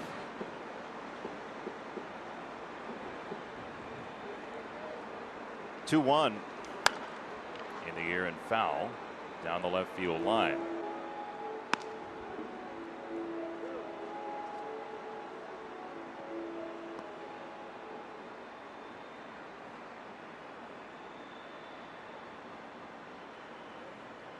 Five-zip Sox and a good bounce back. That's why you want to play right after you lose a game. Like, spin it around, play a 1 o'clock start time, get to feeling good again. Nicky, a rocket down the right field line toward the corner it goes, and just foul. I mean, that tried real hard, that clothesline did, to stay fair, and just could not. It was hugging the line the whole way, and at the end, Ramon DeJesus, the first base umpire, with a little help from Miguel Sano, both motioned it was foul. Didn't miss by much, but it was hooking, and unfortunately went on the inside of the line. That one didn't have an opportunity. You see the ball all the way. When you see the ball all the way, it hooks in front of the pole, and that was the visual.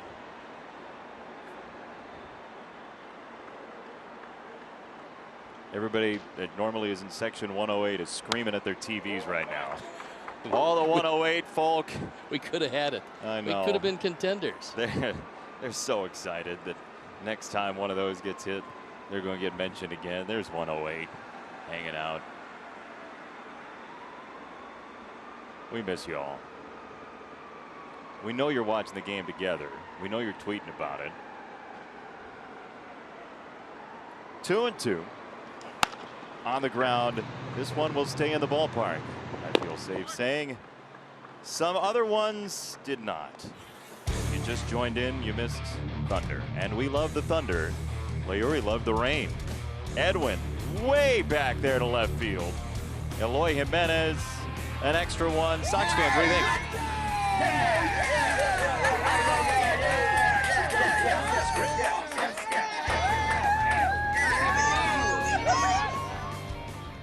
50 raffle presented by Wintrust is back for the 2020 season. Now's your chance to win and support White Sox charities. Online tickets are on sale now through the end of the 7th inning. Get yours at whitesox.com/SoxSplit. Valid for Illinois residents 18 and over. Big jackpot yesterday and a big one again today as you play along and get a chance to win as the Sox have a 5-0 lead. And if you heard something pop my microphone as I was reading that for you, yes, I hit myself in the head with my pen. Ooh, you don't have any spare pens. It's too early yet, right? No, thank you for asking. I have spare pens since day one with you because I feel like you're going to steal mine. Although it's against regulations if you come even close to my writing utensil area. Can't do it. Nope. Socially distanced. Absolutely. However, if you leave the booth. This one high in the sky, you can think about the sinister end to your sentence. Second base, and Garcia is there for out number 1. Hey, congratulations to Sarah Laporta and family. We have a new White Sox baby in the family. Sarah and Pat, parents as of 7/18 yesterday. Evelyn Joan Laporta, 8 pounds, 5 ounces, and a full head of dark curly hair. Sarah's been in baseball for so long. It was so fitting that she would have the child on opening day. Sarah is a wonderful member of the White Sox charities staff and everything that Christine O'Reilly and that group do. And our hearty congratulations to a wonderful mom and dad who get to be mom and dad now, and an awesome thing for the White Sox family. That's a substantial little girl, 8+ pounds. Yeah, look, we have to get one of those Paddington Bear raincoats now for the little one, because Sarah used to walk around wearing that raincoat, and we used to call her Paddington Bear, which I know she loved. But congratulations to the Laporta family. Dallas Keuchel's got the Twins all off balance, Steve. Well, he's just moving the ball around. I mean, he hasn't used the curveball very much. The sinker and the change have been very good. He's been able to spot his fastball. He's taking a very potent lineup, as we saw yesterday and as everybody saw last year, and making them look, well, easy to face, which they're not. Giving up just 1 hit in 5 1/3. Hasn't walked anybody. Fanned 1.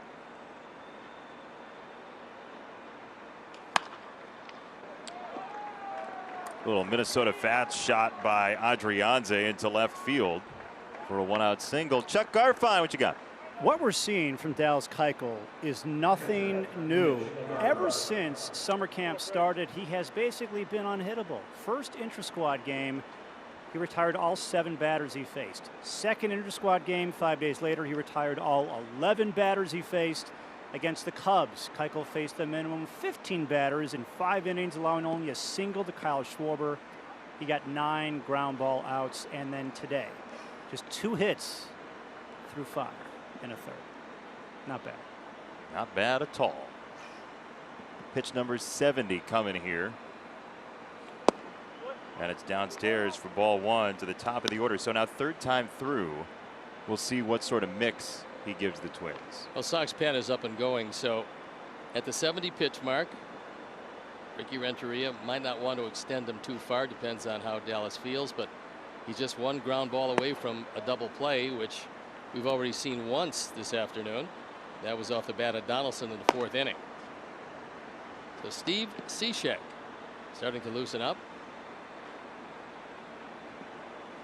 It'll be interesting to see how Ricky Renteria uses Cishek this year, considering the 3-batter minimum or finish the inning rule, because you can't necessarily play righty, lefty, righty and pinball it back and forth. So when you have a balanced lineup against you, it's about finding pockets where Cishek can have the most success.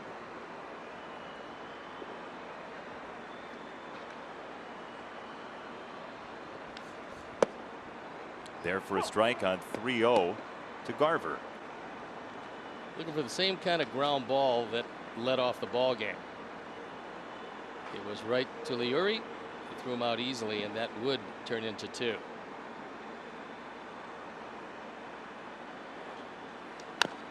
Third time through last year, the OPS jumped from 622 first time through against Keuchel, 733 second time through, and 985 third time through, and that's not unlike the rest of the league. I mean, the 3rd time through numbers are mammoth as compared to 1st and 2nd time through across Major League Baseball, with the proliferation of video and understanding of how to find weaknesses.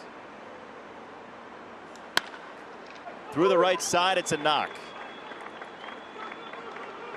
Robert gets over and keeps Garver to a single, but 1st and 3rd with 1 out in the best Minnesota rally so far today.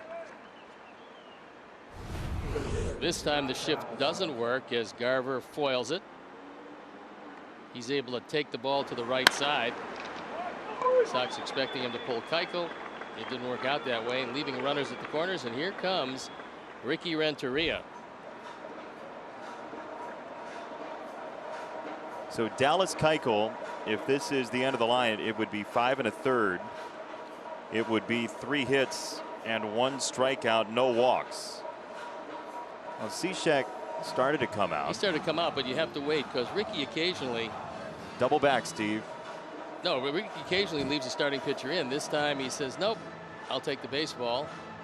And he stopped, started, now he's starting again. Maybe when we come back, we'll show you the about face from Steve Cishek, which was quite fun. Now it's time for the Lakeside Bank call to the pen. Lakeside Bank, it's about time. It was a call to the pen, and then it was a go back to the pen. Yeah. And then a moment later, it was no, come on back. We were kidding. Again no. to the Come on Steve, back. look at the arrow and now go the other way. Okay, here we go. And Steve Cishek is in the ball game. He's got Donaldson and Cruz and Polanco, unless he get a double play. I thought you were going to say unless he goes back to the bullpen. Not quite yet. First pitch, ball one to Josh Donaldson. So Cishek, for his career against right-handers, has given up an OPS of 553, 694 against left-handers. So this is the spot in the lineup. You get 2 right-handers in a row and 3 of 4 right-handers. As that one was just down, evidently. That's been a strike all day. That has been a strike all day. That was not a good call by Pat Hoberg.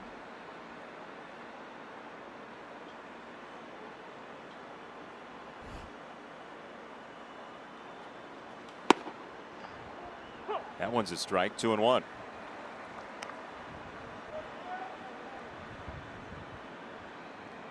Donaldson, the 41 home run season, his MVP year 2015.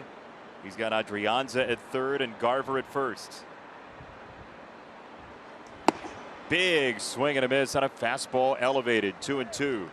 That's really not Cishek's game, but it was effective to Donaldson. He doesn't keep his fingers on top of this one and gets some elevation, throws it by him. We'll take that same ground ball to shortstop. Well, third base, actually. It was Moncada who cut across in the 4th inning. High in the blue sky. Tim is back on it. Eloy makes the call and races in and makes the catch. So a more definitive Eloy Jimenez we see early on in 2020. That was good communication, because for Tim Anderson and every shortstop, the ball is yours until you hear the outfielder whose play it is call him off. And Tim just laughing. Eloy might not have done that last year, but this year feels a little more comfortable in left field. 2 down, big batter here. Shutout on the line, Nelson Cruz, the hitter, after reaching on the error at shortstop in the 4th.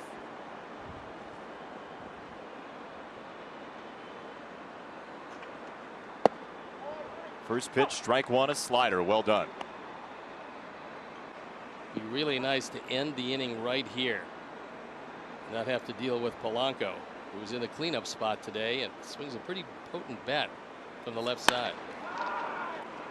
Left field, way back there and gone. Nelson Cruz pinballs a 3-run homer out of here, and the Twins are right back in it.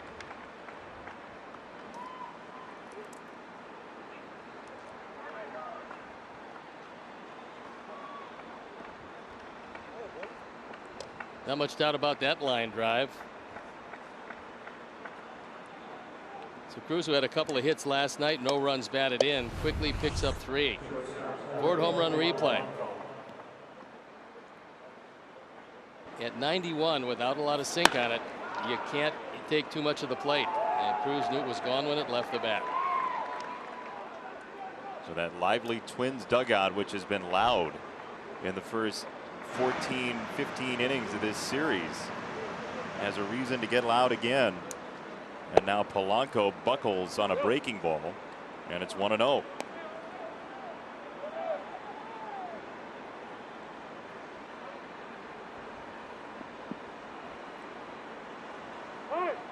So this is batter number 3 for Cishek. This is the minimum he has to face if he finishes the inning, or if he gets through the batter. He's done with the requirement. So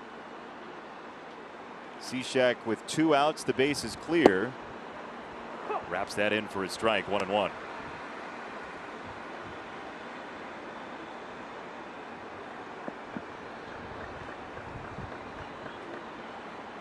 Wind starting to pick up here at Guaranteed Rate Field. Chopper first base side, and Abreu's got it himself with the tag for out number 3. But Minnesota draws within 2 on Cruz's home run. Momentum Maker is presented by First Midwest Bank. A lot of momentum. Started by Leury Garcia. First home run of the year. And then continued. A bomb from Edwin Encarnacion. That was a 2-run shot. And then Eloy takes it opposite field. Big 4-run inning, giving the Sox a 5-run lead. Only to see it be sliced to a 2-run lead. And we get a new pitcher in the ballgame. It is Devin Smeltzer. Started 6 of his 11 appearances, threw the ball pretty well. ERA under 4. Anytime you can do that, it's a pretty good job.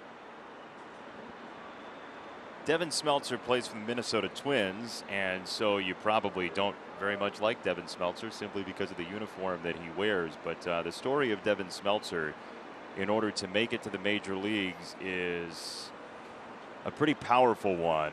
After making his major league debut last year, we all found out together that Devin Smeltzer, when he was 10 years old, he was a 4th grader. Doctors found a malignant tumor in his bladder. He went through chemotherapy, was proclaimed to be in remission, complete remission after a long battle, but he was basically the toast of the Children's Hospital in Philadelphia, working with the doctors and trying to help out as many people around as he could. He had that sort of energy that comes from kids like that sometimes, and a very intriguing, inspirational story, Devin Smeltzer, to make it to the major leagues after everything he dealt with as a young man. Ball and 2 strikes on Luis Robert, who has bounced out twice, although he hit a ball about 106 miles an hour last time up and got robbed by Adrianza.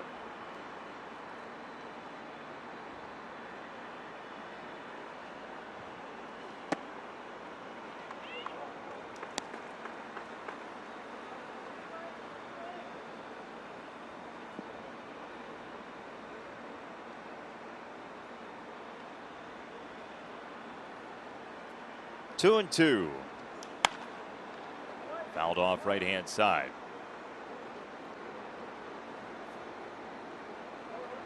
That one fouled away toward Peter Hand's season tickets that he's not able to occupy this year, but we look forward to having you all back in your seats very, very soon at the ballpark as we root for science to beat everything going on in our world with COVID-19, as Luis Robert takes ball number 3. So 3 and 2 from Robert.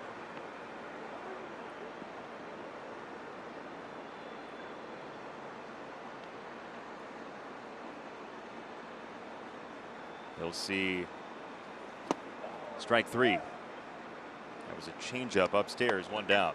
Don't miss a moment of the White Sox opening week. The My Teams app is covered for streaming games and keeping up with your favorite players. So download today the My Teams app. You can watch White Sox baseball. You can have MLB TV on another device, watch a bunch of games at the same time, maybe even in the Centrals, as the Cardinals lead the Pirates 3-1, bottom 6. The Cardinals rotation. You got Adam Wainwright pitching day number 2. You got Jack Flaherty. They've got Carlos Martinez, who looked very good in summer camp for Mike Schilt and the Cardinals. Mike Schilt hit his 3 outfielders 7, 8, and 9 yesterday. You don't see that too often. No. Did it today too. Fowler, O'Neill, and Bader. Paul DeYoung, the very talented young shortstop, batting 4th. And he's got a lot of pop in the bat. And he was a chemistry major. And we're going to see him this year. We will. Not only here, but in Iowa. Yes, indeed. So I don't know if this has been happening to anybody else, but sometimes COVID-19 like sneaks into your dreams as you're asleep at night. I had the biggest bummer of a dream, the most mundane. I know. There he is. Yeah. Nice mention. Tell me if this is not the most mundane, as there's a fly ball to right field. Pretty well hit. Gonzalez going back to the wall, and that's up and out and back in again. James McCann goes yard, and the Sox are taking advantage of the home run ball. Number 4 today. 2 opposite field hits, that one of the big variety. Our home run replay. That's a curveball that kind of rolls up there, and James followed it all the way. Got it up in the air to right field. As we've seen, that's pretty much what you have to do. The Ford home run replay is a 3-run lead. Right back at you, Twins, after 3 in the top of the 6th. Sox are back on the board. Devin Smeltzer gives up the home run. And Leury Garcia fouls it away. So if you've ever heard a more mundane dream than this, tell me.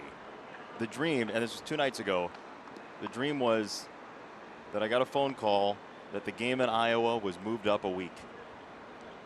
That's it. That's the end of the dream. That was dramatic.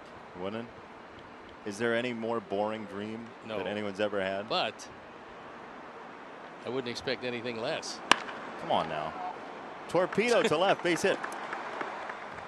What's wrong with you? We've had so many scheduling issues, and we've been reduced from 162 to 60, and there's all kinds of moving parts. It's very valid. People are afraid games are going to move a week.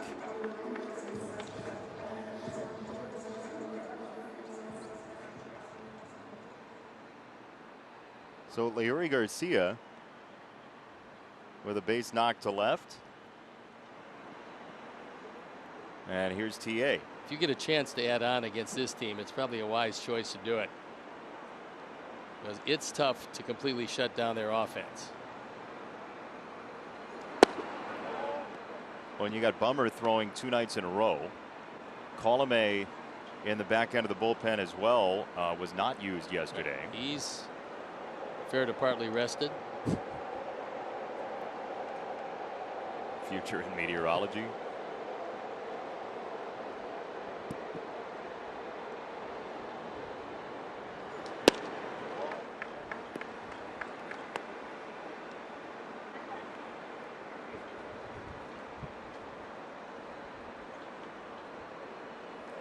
Outfield just a shade toward right center.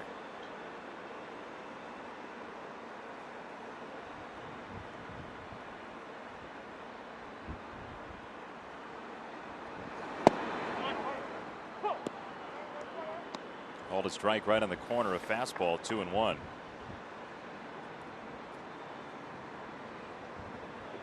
Tim Anderson, who became an independent, mature, confident voice at shortstop very early on last year. As a throw to first, Garcia was leaning, safe the call. He just got back. Well, he was fooled by that motion, but fortunately was able to get back just in under the tag. You always go to the back part of the bag, which makes the longer tag for a right-hand fielding first baseman. The tag is there, but not quite in time. Well, we may be visiting New York for the first time this season. I think that's going to be the call. Rocco Baldelli has made the signal for challenge, it seems, and there it is.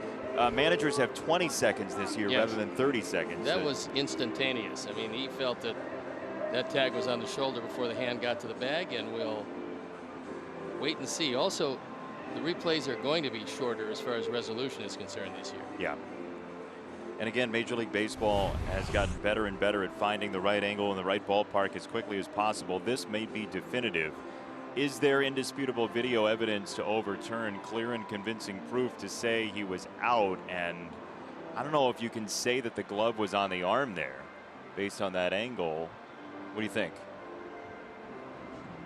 Well, what we talked about last year was there's a couple of angles that they're privy to in New York that we do not have here.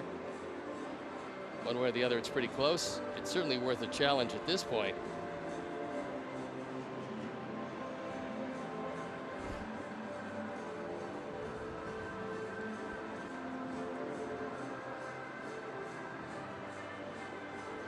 Rocco Baldelli, second-year manager for these Twins, who has said that he had really no thoughts of opting out despite being somebody who has dealt with a health condition for a long, long time.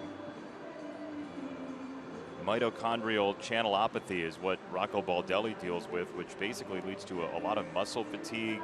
The ions in his neurons don't create enough energy, and there are some days that are really rough for Rocco Baldelli. Safe is going to be the call, and Leury Garcia gets the benefit of staying at first with 1 out and Tim Anderson still up.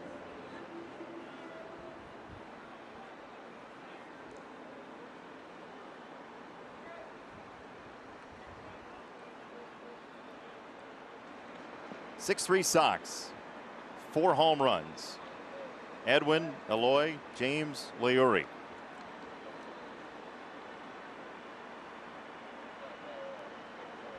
Two one. 3 balls and a strike. Chuck. Yesterday before the game, we saw Tim Anderson kneel during the national anthem. It was an emotional moment, he said. He tried not to shed too many tears. You see Ricky Renteria and Moncada touching his shoulder, and then Abreu, Robert, Jimenez, and Giolito all knelt with him during the anthem. And he was speaking today saying, look, he's the only black player on the team, and it meant a lot to him that his teammates would be there for him in his corner. And before the game, Jose Abreu went to Tim and told him, hey, I'm in your corner and I'm going to support you. And Tim said, we're all brothers and we all love each other, and it showed. And Tim is not going to kneel for any more national anthems. He did it for just opening day to send a message, and he appreciates the love and support that he's received from his teammates. Well, and this team, Chuck, with players from so many different parts of this country and so many other countries, there's a very deep respect for not only the game of baseball, but also for one another and each other's histories. And this is a clubhouse that likes to find out about each other and what makes everyone go. And that creates a team atmosphere where each player believes in each other beyond the first thing you see about a person, whether it's a jersey number, skin color, the way you bat, how much money you had before you started playing baseball, whatever it is. And there's a respect level for the depth of these teammates that you sense when you can go in the clubhouse as the count's 1-1 on Moncada. Well, this team has a big advantage for cohesiveness, and that is it wasn't an established veteran team where guys came up through the minor leagues together. They already created their cliques. They hung out together all the time. This was a team from a lot of different places with a lot of very young players. And they were welcomed to a man into an organization that has started to believe in itself. Consequently, the team is believing in itself.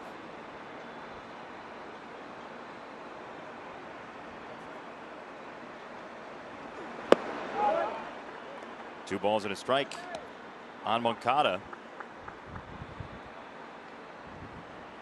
2 on, 1 out, 6th inning. Sox leading 6-3 and a wire-to-wire lead so far. Be nice to pick up a few more here as Smeltzer's really struggling with his command.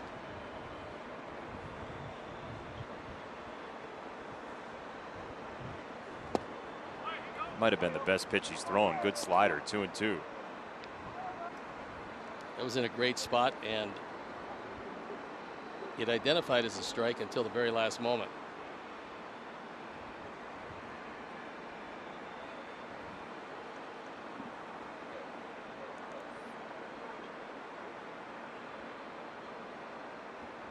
Two and two.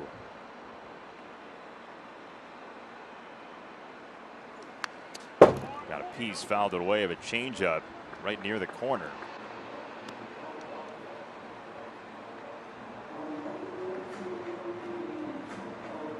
Sox will take on the Twins tomorrow, 1:10 start time. Reynaldo Lopez to the hill for the Sox. We're on the air at 12:30 with the pregame show once again.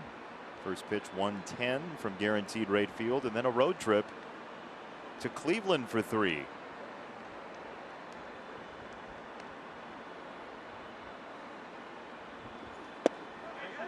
Strike 3 called. Breaking ball to Moncada. 2 out. Run your socks off for charity by registering for our first ever White Sox virtual run series presented by Guaranteed Rate. Sign up for a 5K, 10K, or a 1-mile walk and receive Sox swag, including a home run chain. All net proceeds from the virtual runs benefit Chicago White Sox charities and the Guaranteed Rate Foundation. Register today at whitesox.com/SoxRun. Will you be participating? I think a virtual run is great. Anything that stops you from really running is good in my book. Virtual lifting, virtual stretching, virtual running poles in the outfield. They don't do that as much anymore. No, I used to really enjoy that, actually. I like the distance really? run, yeah. Really did. You Ran don't a lot. strike me as the type who loved to distance run. Did. Ran 6 miles in the morning and 6 at night. Wow. Yeah. It was pretty good, actually. It's a good feeling. How far do you run now? Well, around my apartment lately, that's about it. Fridge and back? That's about it. 1 for 3 today for Jose, as the Sox have the lead here in the 6th.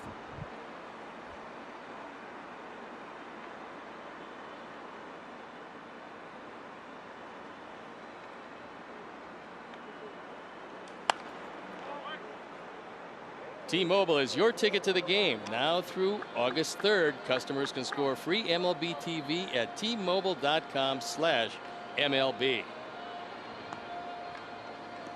Saw the celebration of a walk-off there. I can't wait for the day when we can have people in the stands and let all the players celebrate a walk-off, because you got to do like the foot walk-off celebration and like kick each other's heels and all that stuff this year. And I'm sure the teams are going to be creative. We'll see some great fun stuff.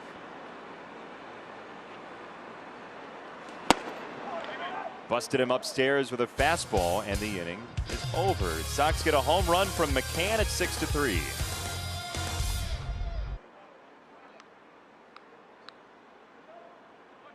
Transportation safe drive of the game, or should we say drives of the game, where not 1 but 2, 3, or is it 4 home runs have been hit to right field. There is clearly a huge jet stream that is sending any ball in the air over the fence, and if you are in the Twins bullpen and you're potentially coming to this game, you do not need to be reminded that there is quite the wind heading that way. Yeah, that's the attack zone right now. Everybody in that bullpen needs to be aware, although they look like they're just casually hanging out. It has been a grenade launcher out to right field the past couple innings. And I'm thinking Steve Cishek is on for one more hitter and a good chance of departing. Well, you got lefty switch coming up. Yeah, Gonzalez, I think, is more effective from the left side, and Rosario is dangerous, as is Kepler. So I think that's probably the game plan for Ricky Renteria. I think one more slider gets to know here. Well, he went in patterns where he was pulling off everything last year. I mean, he'd kill the fastballs and then started pulling off every breaking ball. Laid off that time.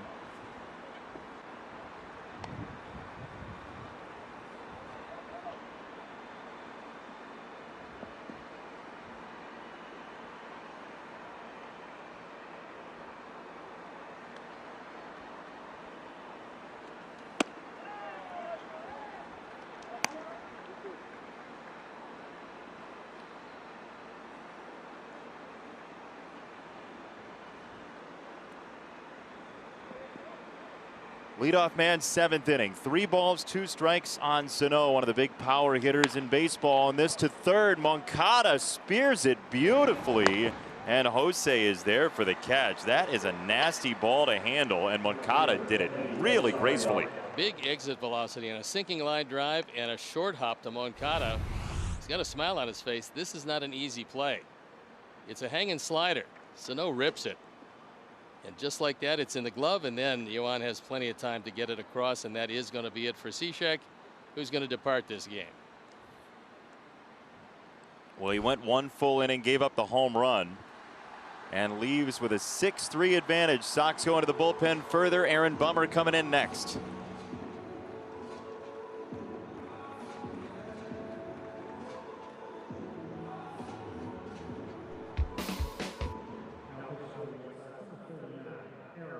The fine folks at Honda City. Do you want a bunch of home runs in an inning? Have you been pining for a bunch of home runs in an inning? We can provide you that. Leury Garcia with a high fly ball, a parachute to right field, Encarnacion with a dart to left, and then Eloy Jimenez somewhere in between. That one was just right.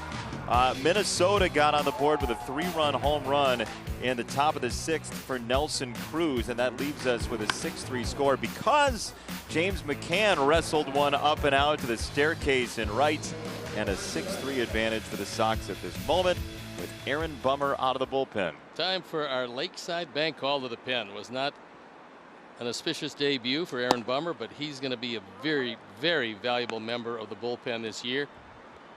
He's got great stuff, 96, 97 mile-an-hour sinkers and a nasty slider to go with it. He wasn't getting it over quite as well as he wanted to last evening. He faces Rosario, who's 0 for 2. Eddie Rosario, born in Puerto Rico, as was the starter yesterday, Jose Barrios, for the Twins. This is very interesting, or you may find it interesting. You could decide if it's interesting. Okay. In terms of pitcher strikeouts for players born in Puerto Rico, 4 of the top 5 have played for the White Sox in history. Now that's interesting. Don't you think? Yeah. You've labeled it interesting? Yeah. Thank you.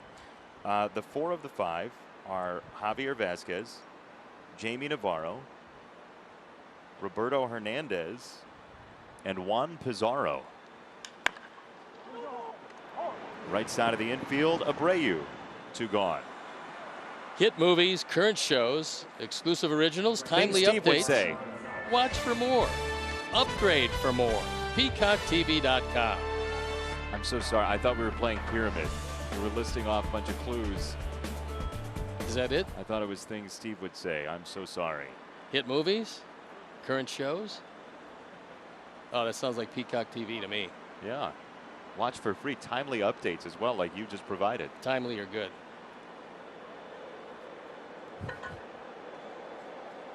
Two down, Marwin Gonzalez. Here in the 7th.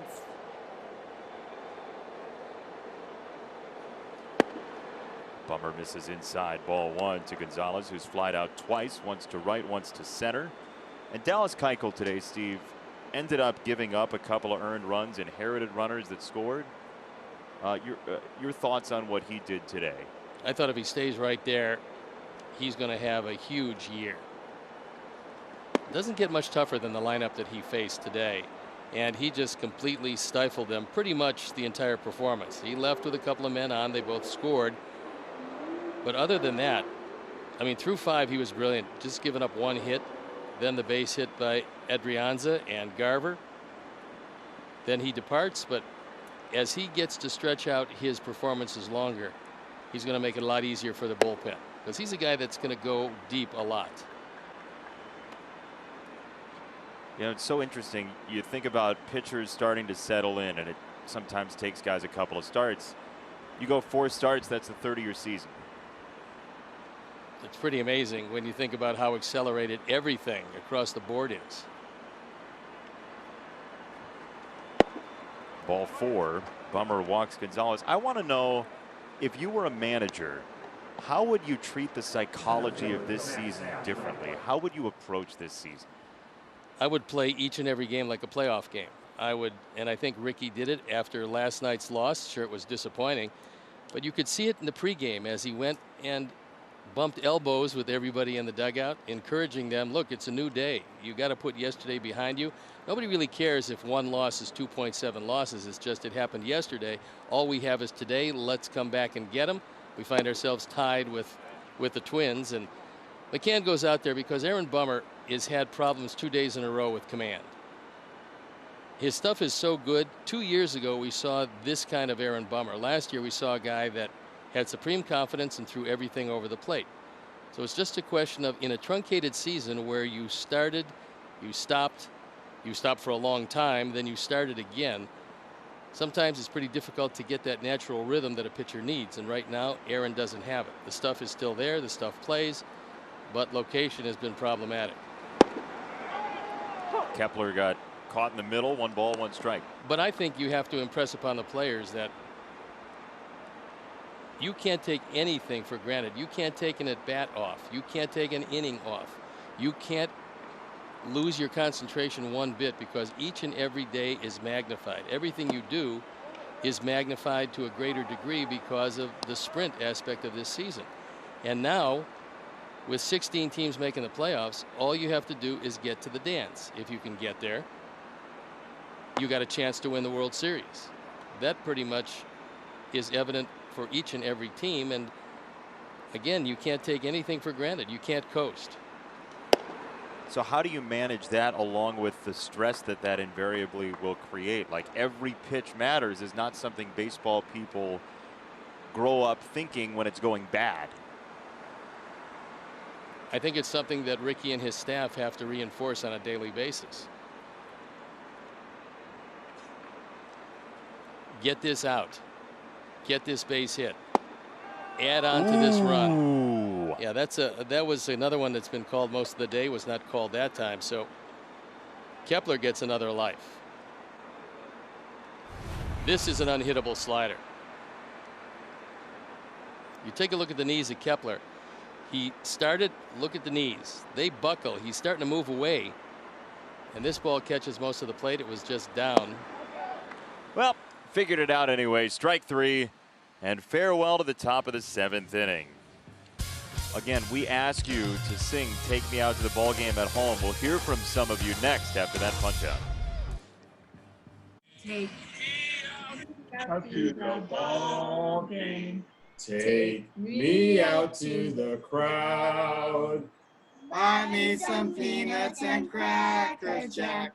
I don't care if I ever get back, for it's root, root, root for the White Sox. If they don't win, it's a shame. For it's 1, 2, 3 strikes you're at the old ball game. Beautifully done. Congratulations to all you White Sox fans for singing on our telecast. We thank you. It's a good 7th inning stretch. Sox have the lead. They got 6 outs to go. And some chances to add on to this 3-run lead.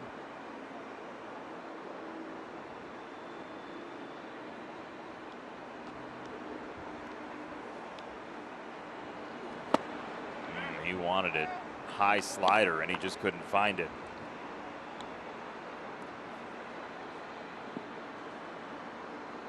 So for Edwin, that 30 home run number that he's hit every year since 2012, if he hit 11, it would be the equivalent of 30.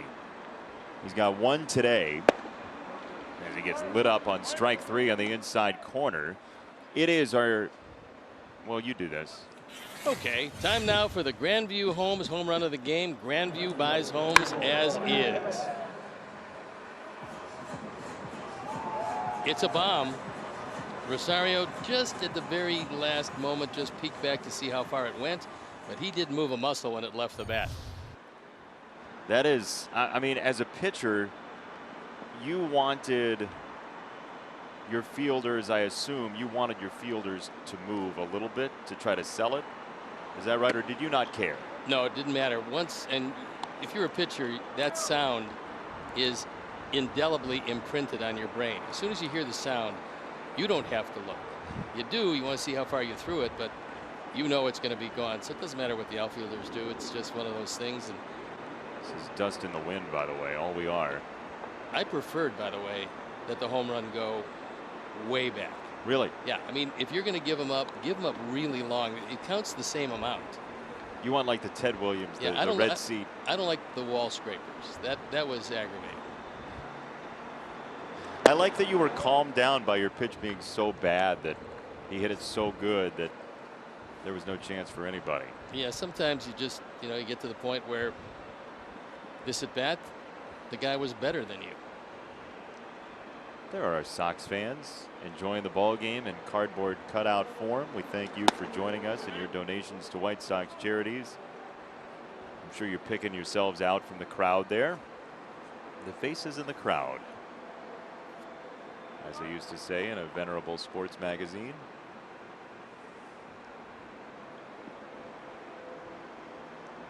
Couldn't have 2 nicer days for baseball as the first 2 of this series, and the finale tomorrow.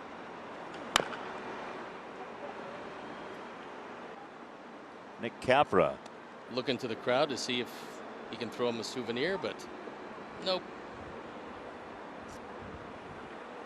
Your smiling faces or screaming faces.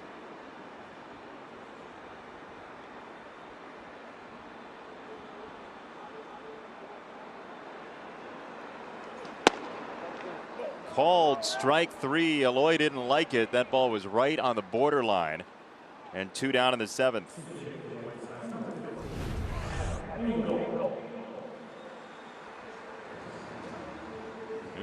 Well, he didn't hit the spot. That's one of the things. Garver wanted it outside. He threw it inside. Normally, when a catcher does that, you usually don't get the call, but Eloy thought it was inside. In fact, he's sure it was inside. He even smiles when he's mad. Seems like a very happy young man.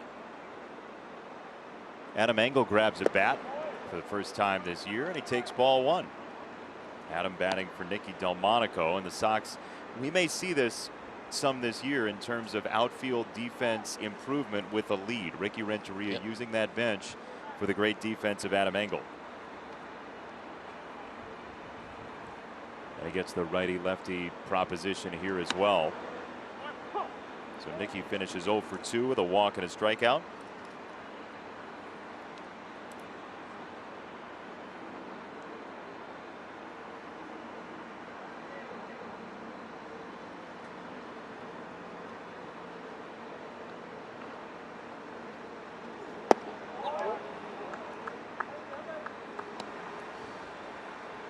You can hear how much dugouts want strikes on pitches that aren't even borderline when there's nobody in the crowd.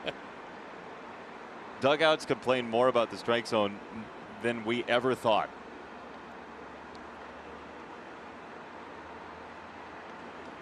That was the one thing that game in Baltimore that Hawk and I did was surprising. You could hear the infielders talking with the pitcher.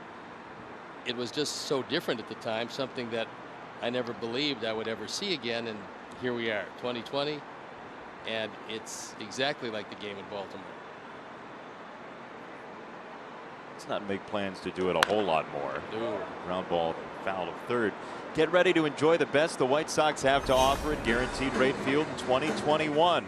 Let's talk premium seating with all-inclusive areas, first-class service, and more. Call or text Sox Ticks to 312-674-1000 or visit whitesox.com today.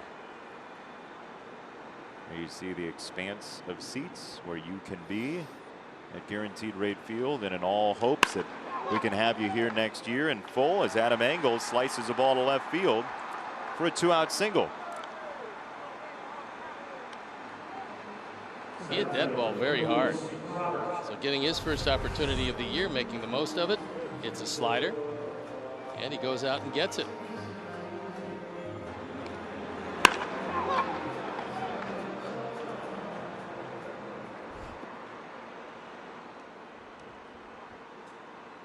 So here's Luis Robert with a 6-3 lead here in the 7th.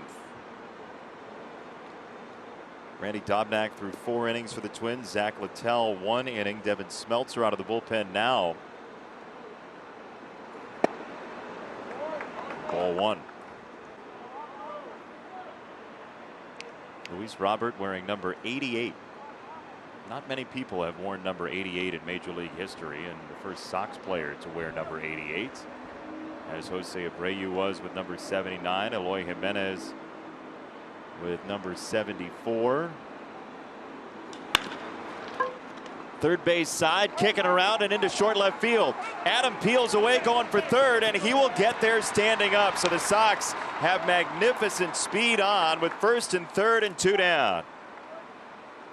The biggest break on that ball was the fact that it tipped off the glove of Donaldson because it pushed it away from Polanco. There was no play, and because of the carom, Adam Engel hustled his way to third base.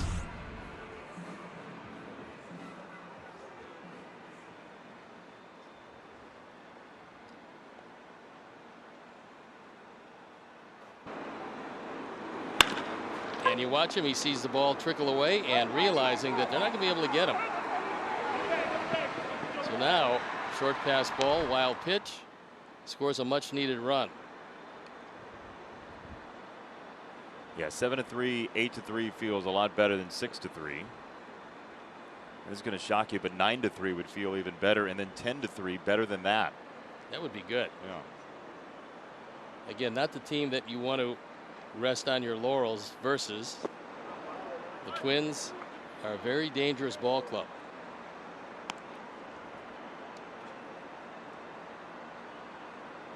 These games are so big. I mean, we're talking about 1/20th of the games this year. These first 3 against the Twins. And when you're guaranteed a playoff spot in the top 2, if you can win this opening series and find a way against the presumptive favorite with 101 wins last year, that would be big news. Inside, 2 balls, no strikes on McCann.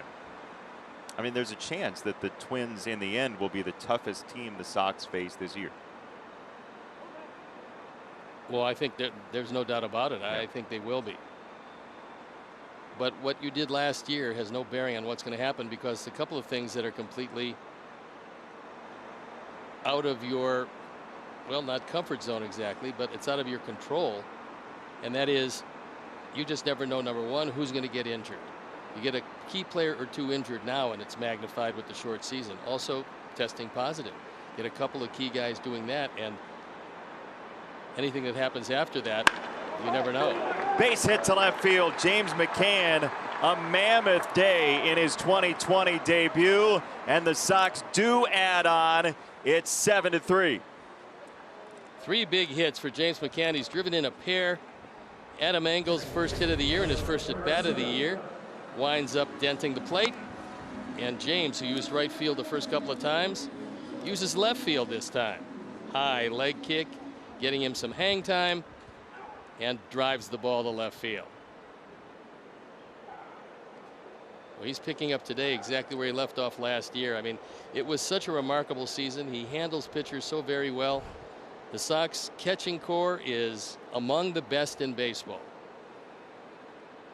Question is, how do you find everybody at bats?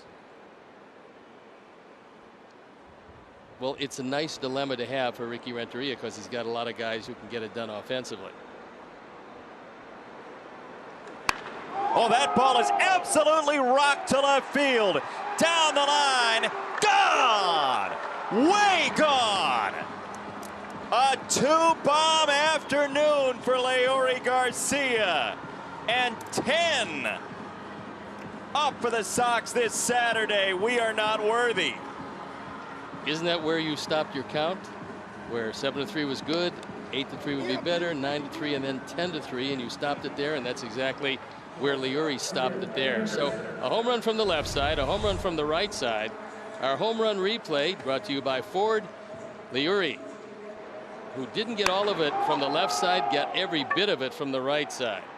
And after a tough night last night, Leury comes out today, and he's got 3 hits. He's got 4 driven in. And from the 9 spot, that's pretty good production. Yeah, it is. I got a question for you. Sure. Has there ever been a season series of 10 games or more, and we're going to find this out, where the winning team has had double figures in each game? Because we're about to get 2 out of the 10 to start this year between the Sox and Twins. Could very well happen, but if it's going to happen, it'll happen this year. Leury Garcia muscling up.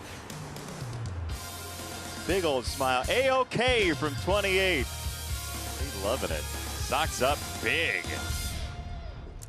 The rout is on. 10-3. Top of the 8th inning. White Sox in the lead. And now time for What Did Chuck Find? And, you know, since fans aren't here, I'm hearing from fans. And a shout out to Maddox Tavernier, a huge White Sox fan going through a battle with cancer. He met Ricky Renteria at spring training. He lives in Indianapolis. He finished his first 4 rounds of chemo.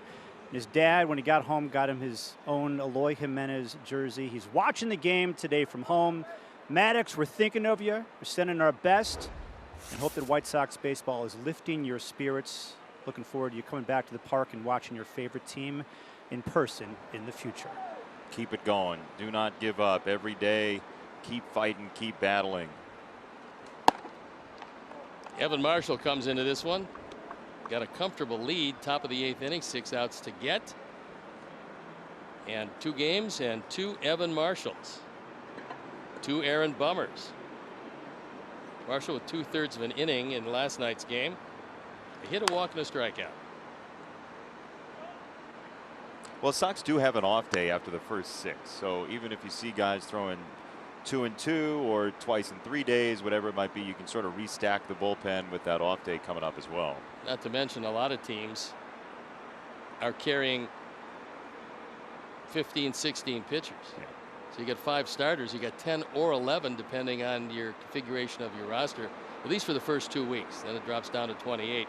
You'll still have 1 or 2 extra moves out of the bullpen.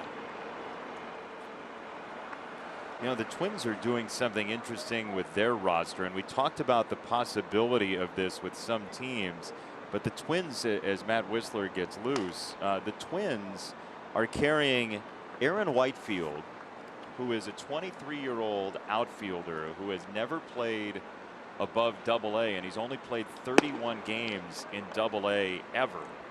He is here legitimately to be the Herb Washington type. He is here to be a pinch runner for the 10th inning in that extra inning situation. I think it's a great idea. I think it's taking advantage of what the expanded rosters give you. And if you have that kind of guy, there's no reason for him not to be here. There's that Marshall changeup, one gone. Tomorrow we're back here on NBC Sports Chicago as the Sox wrap up the opening series versus the Twins. Some would say it's the third final and rubber game. Coverage begins at 12:30 with White Sox pregame live. But those some would be putting the cart before the horse. You said it all day. You want to be up big on this Twins team. Got to make sure you get that 27th out. Yeah, they're up big enough right now. You think so? Yeah. I told you before the game this was guaranteed win day. You did on our Twitter key to the game. I just felt that if they picked it up, this was a day that Keuchel could outpitch the Twins, and boy, he came out and he was absolutely brilliant. Dobnik threw it okay. Littell had some problems. Smeltz had some problems. And although you never quite feel all that comfortable, I like the Sox chances from here.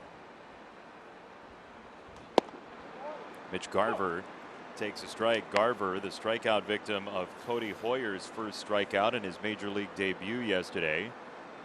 Got a chance to briefly catch up with Cody Hoyer earlier today, and he said he got so many messages from family and friends, and he was asked about who would be here in the stands if people were allowed, and he said, you know, that's the tough part, is I would have had a large cheering section. He said friends were asking if they could come into the ballpark, like what are the rules if there's a debut, can we possibly have an exemption? But he also said that he got a very heartfelt message from his dad saying how awesome he was, how proud he was of Cody, and a family, his parents, sister, obviously very, very proud of his major league debut. Well, look, this was an opportunity that came along in a most unusual year, but the young man has good stuff. Get a chance to be a fixture in a major league bullpen. The Sox are hoping that he keeps developing, but the stuff is there, no doubt about that, and it was a very nice debut last night. Cody Hoyer making his debut, and hello to his parents, Brian and Beth,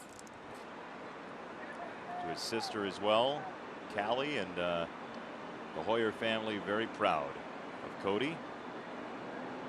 I mean, he was dominant in the minors last year, and he showed some really good stuff this year to the Sox in summer camp.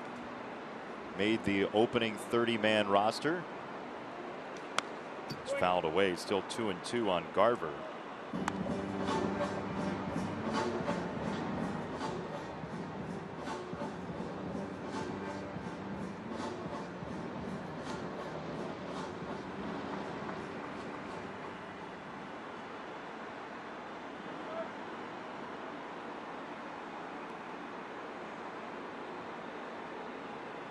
Two balls, two strikes. Fed inside. It's 3-2 from Evan Marshall. So tomorrow, Reynaldo Lopez on the hill for the Sox. Kenta Maeda scheduled for the Twins. Last we saw him, he was pitching for the Dodgers against the Sox in 2017.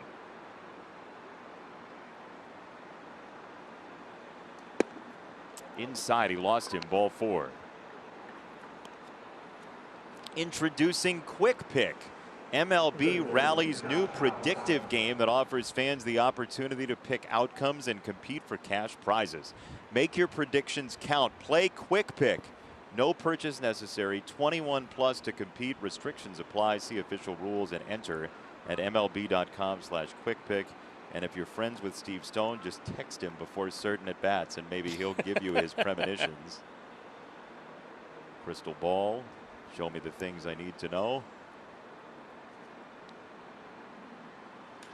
Donaldson, TA on a dive, and he can't make the play. So the Twins have a couple on here in the 8th. That one just trickled away. Tim did a nice job of just getting to the ball and hoping it would stick in the glove. It didn't. That's the difference between exit velocity. A lot of people believe that it's only on home runs that you worry about the exit velocity, but a higher exit velocity means no angles for the infielders. If that one is hit 1 mile an hour slower, that dive is going to wind up in the glove and possibly a double play. As it is, it's 2 on, only 1 out. So when we tell you Luis Robert hit a ball 109 miles an hour, but it was a fielder's choice, you might want to say, well, let's get him a math participation trophy. Well, what we're trying to tell you is that if he keeps hitting the ball like that, the hits will come. I mean, that's just the way it works. You just take a look at hitters that are in the top of the exit velocity standings, and more times than not, they're going to wind up getting their share of hits. That one off the bat at 105, and if it drops to 100, that's probably a double play.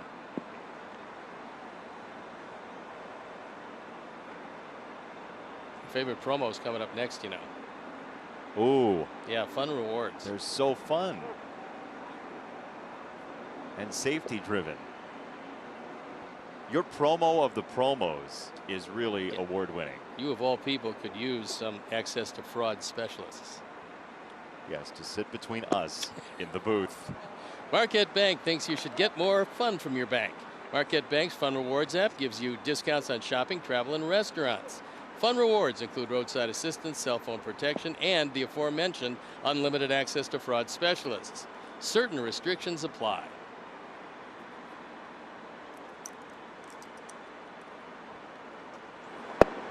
What restrictions? Do you have a list? That was close, by the way. Another curveball, and he just missed. No, they're holding the restrictions for later. They're working on the restrictions that apply. Outside. That didn't miss by much, and you heard Pat Hoberg explaining to our dugout that it was outside. It was a curt explanation. Yeah.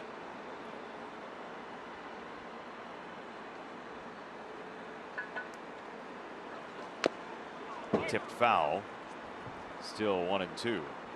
Not that curt explanation. That's Kurt Hassler. Very valuable fellow in the pen.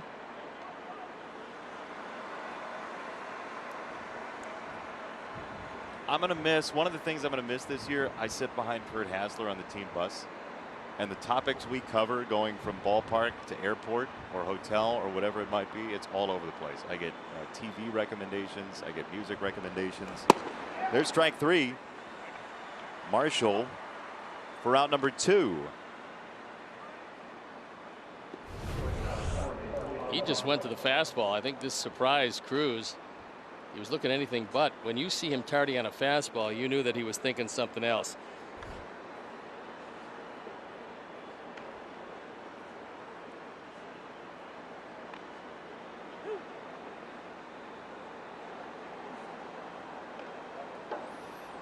Two down, Polanco.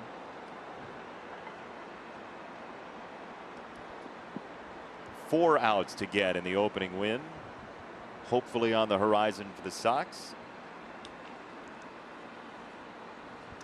The other team to win in the AL Central yesterday was the Cleveland Indians, and they will play once again the Kansas City Royals. That game is just about to get started from Progressive Field in Cleveland. Mike Clevenger on the hill for the Indians, and the rookie Brady Singer, the former first-round pick out of Florida 2 years ago for the Royals, throwing in day 2 of this season.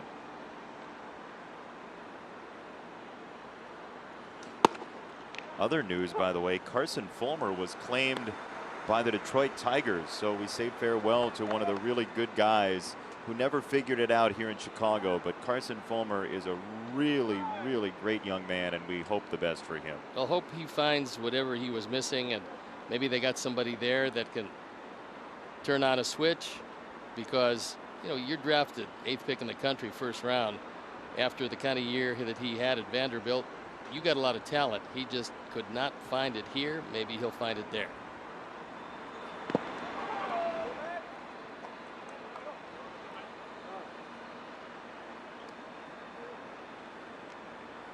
$10 against the Tigers, 10 against the Royals, 10 against the Twins, 10 against the Indians, and then 20 against the NL Central.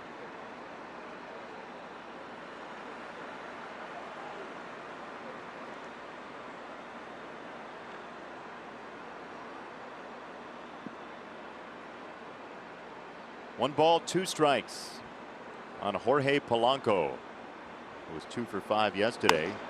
And here he chops it foul and knocked himself down. Our central focus as we take you around the Central Loop in the National League and the American League. Christian Yelich, a 2-run home run. The Brewers beat the Cubs 8-3. They're 1-1. Yu Darvish got bounced early again. And Goldie has gone deep. The Cardinals are up 9-1 on the Pirates. I know you said the Reds yesterday. I'm all about the Cardinals this year. Cardinals are a good team. It's going to be a 4-team race. Yeah. I mean, the Brewers beat the Cubs again, so they're tied at 1-1. Garcia handles it, and the throw is wide enough to crumple Abreu, but Jose makes the pick, and the inning is over. Polanco's 0 for 4. The Twins are through in the 8th, and the Sox will try to pile on. Leury. A little Scott Norwood in him. Jose's there. Our advanced security is presented by Xfinity, and it comes off the bat of Miguel Sano into the glove of Yoan Moncada. This is a one-hop rocket. Got plenty of time with the big man going down the line and throws him out at first base. Good hands. Good play. Yoan basking in the sunlight on a Saturday afternoon. And how often do you see it? He's our advanced security play of the day, and now he bats. Against Matt Whistler. You can look at the numbers. That's last year. At one point, he was a very highly thought of prospect with San Diego. Since then, he made the rounds. He was with the Braves in 2015, 16, 17, 18, where he also found his way to Cincinnati.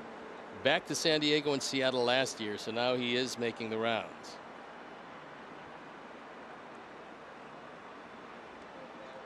First pitch up high, ball 1 to Yoan Moncada, who has opened the season 4 for 8 with 2 doubles and a home run.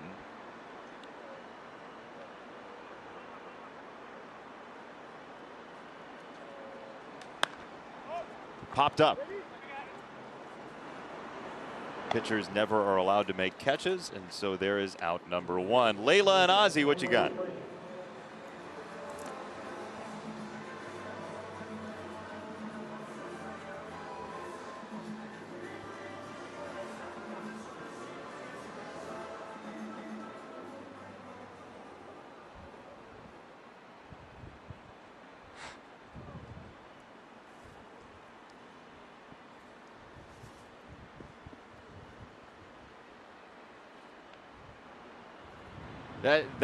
There's a first time for everything. That's the lead of the post-game show. No, Ozzie admits he's wrong. He absolutely will. He's just not. Yeah, no, I know. I'm with you. What you do.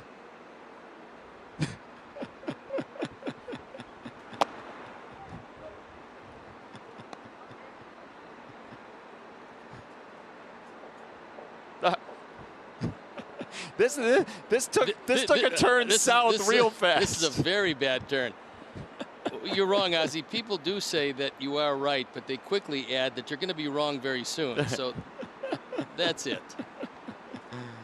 Oh, we look forward to seeing you in the post game on the demo set. Ozzie will be swinging it and showing off what Dallas Keuchel did in a full suit, which is very exciting. Looks like Zach Collins on deck. It does.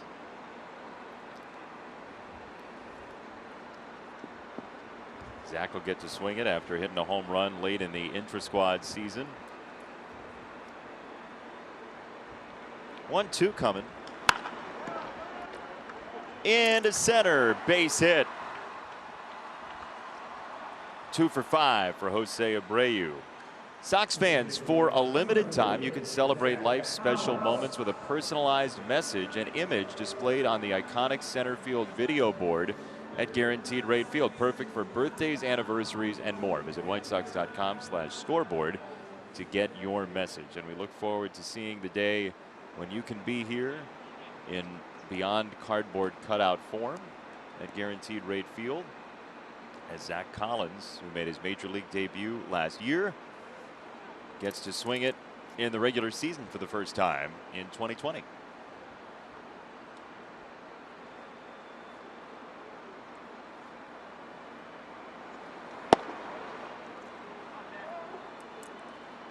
So Edwin Encarnacion leaves after his first home run of 2020. It was a 2-run shot, part of back-to-back home runs with Eloy Jimenez in the 5th.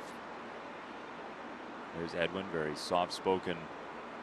Always has been. I mean, he is the leader by doing in a clubhouse, and he and Eloy Jimenez, who have a relationship dating back years, go back-to-back for the first time as Sox teammates.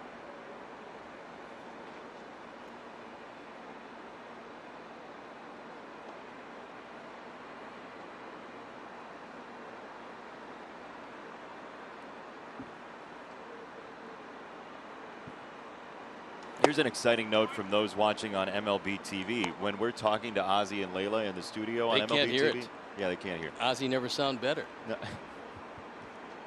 Somebody hit the mute button on Ozzie and Layla. They're going to do a demo in the postgame show if you care to watch on MLB TV. If you're watching there and want to turn on your My Teams app, or otherwise, Layla and Ozzie will have the postgame report, and it will be full of fun and full of Layla laughs. She's a very happy person. I think Layla, among just about everybody else that I know, is very happy that baseball is back.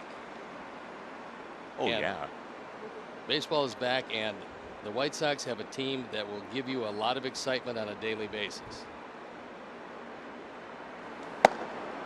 Ball 4. Zach Collins takes a walk.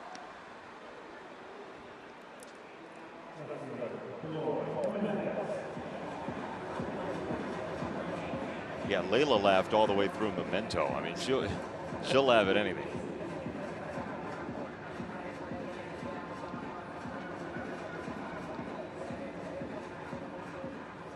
So Eloy is 4 for 7. And if you ask Sox fans who's going to be the breakout star of 2020, I think there would be a lot of different answers. I think some people would say Moncada already was somewhat last year. A lot of people would say Eloy Jimenez, some Luis Robert. But Eloy, after 31 home runs, has shown his danger as there is strike one, and we check in with Chuck. Yeah, you mentioned Edwin's relationship with Eloy, and Edwin said this about Jimenez when I interviewed him back in spring training. He said, as a baseball player, Eloy can be whatever he wants to be. He has the talent to hit over 500 home runs in the major leagues. I know he can do it. And this is someone who's hit a whole bunch of home runs himself. And how about having Edwin Encarnacion as your mentor this season? And I think Eloy would like nothing more than to follow through with that prediction of 500 home runs for his career. Was it 32 now with the home run in the 5th? I mean, Edwin Encarnacion had the second most home runs last decade. Well, one of the things that differs between these two guys, Edwin has continued to get better as he's gotten older. He's been more dangerous as he's gotten older. When he started out with Cincinnati, you could tell he could hit, but he wasn't a prolific home run hitter. It took him a while to get established and understand what the league was trying to do to him. Eloy has got that already. It took him about a month and a half to figure out what the league was trying to do to him, and it was pretty easy. They're going to throw fastballs over my head and a lot of breaking balls in the dirt, and eventually when he stopped swinging at most of them, they had to come in the strike zone to him. And if you threw him a fastball in the strike zone last year, he was among the best in baseball at hitting it hard.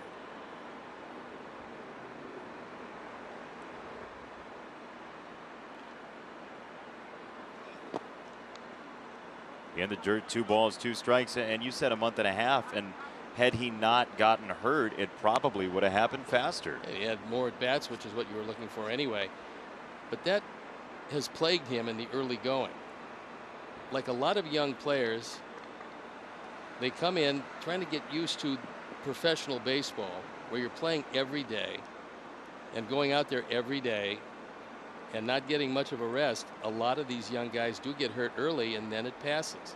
Then they stay very healthy the rest of the way.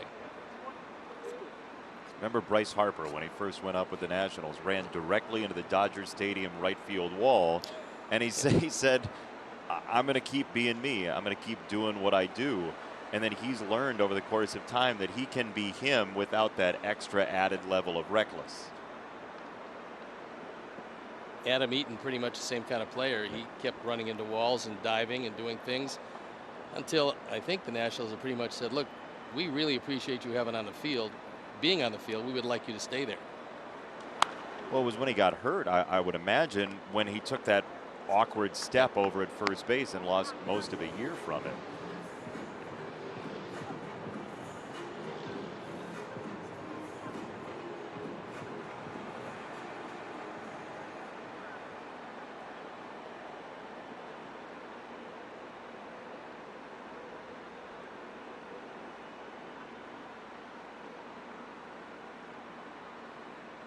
Three and 2 to Eloy Jimenez.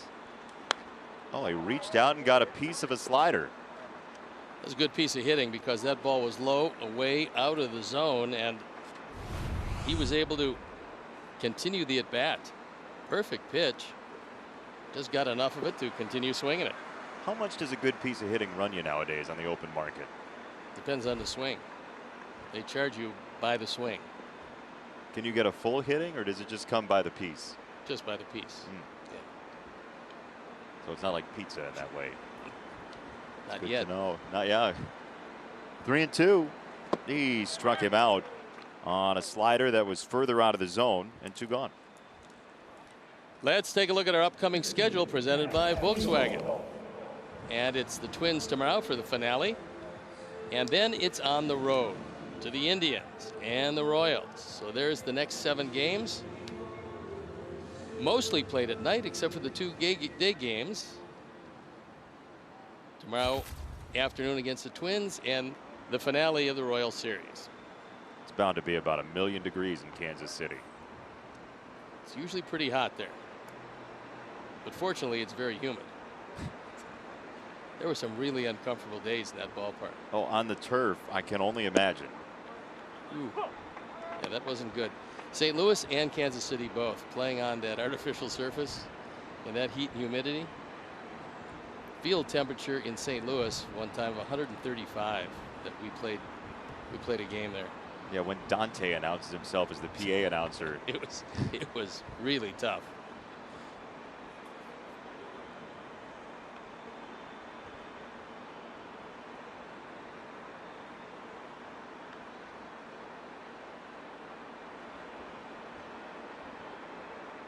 No balls and a strike for Engel, who singled and scored to start that rally in the 7th. Were you one of those people that ended up having to like ice your shoes or put your feet in a bucket of water in Kansas City and St. Louis? I used to like it. Very warm, humid. Yeah. I lost 10 pounds in one game in July, Really? starting in St. Louis. Yeah. You weighed yourself before the game and then after the game? No, but I knew what I weighed, and I weighed myself after the game. I see. Yeah, it was one of those days. 1 and 2 for Engel. Now, if it's like 2 degrees above 72 or 2 degrees below 72, you're not happy. Well, that's true. No, today's just a gorgeous day. Sox have scored a lot of runs. They've got a commanding lead, 3 outs to go. Only 88 degrees. It's Not Luis bad. Robert degrees out today.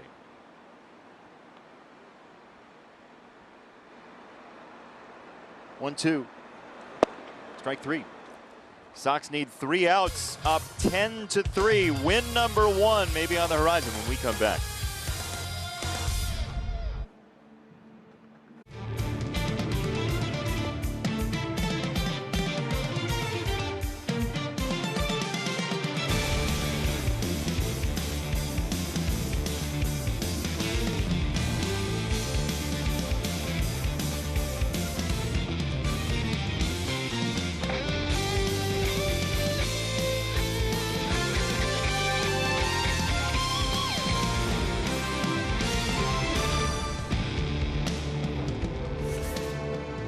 Back to Guaranteed Rate Field, and we have a debut for you with the Sox and a big lead thanks to the home run ball.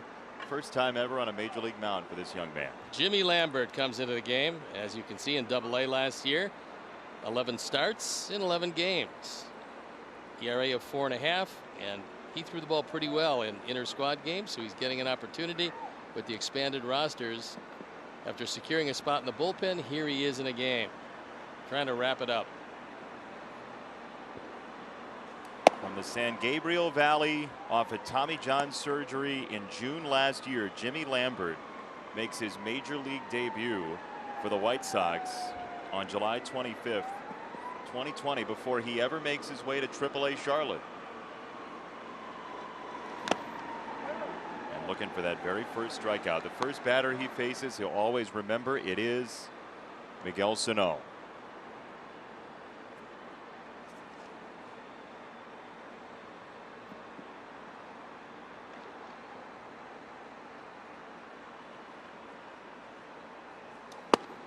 Okay, 1-2 on a slider for Sano. It's a hard slider at 87 miles an hour.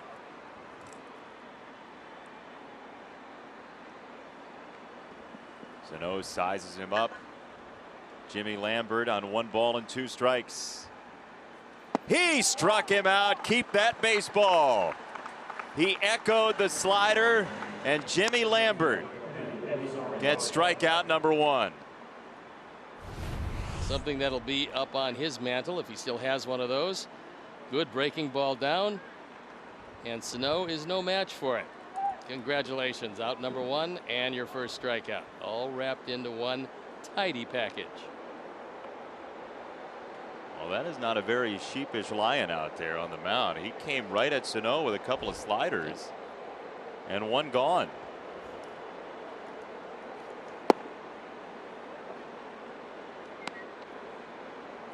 Ball 1 for Eddie Rosario as the Sox are 2 outs away from the opening win of 2020. 10 runs today thanks to a battery of home runs. 2 from Leori Garcia, McCann, Encarnacion Jimenez, all with homers. 5 total for the Sox today.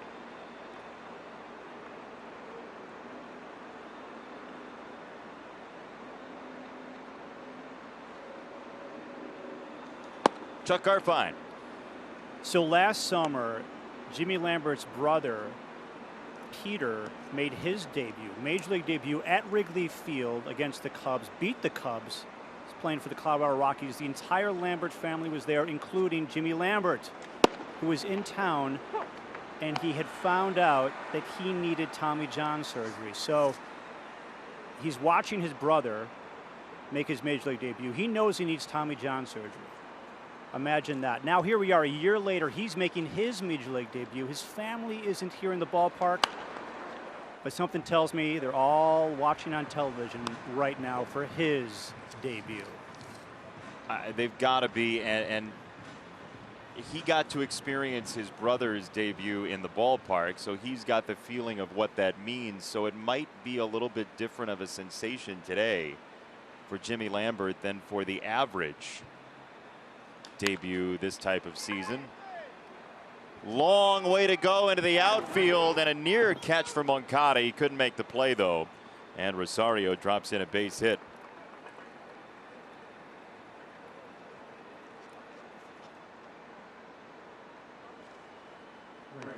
Nice try by Yuan. He went a long way, had that tip off the glove, almost put it away.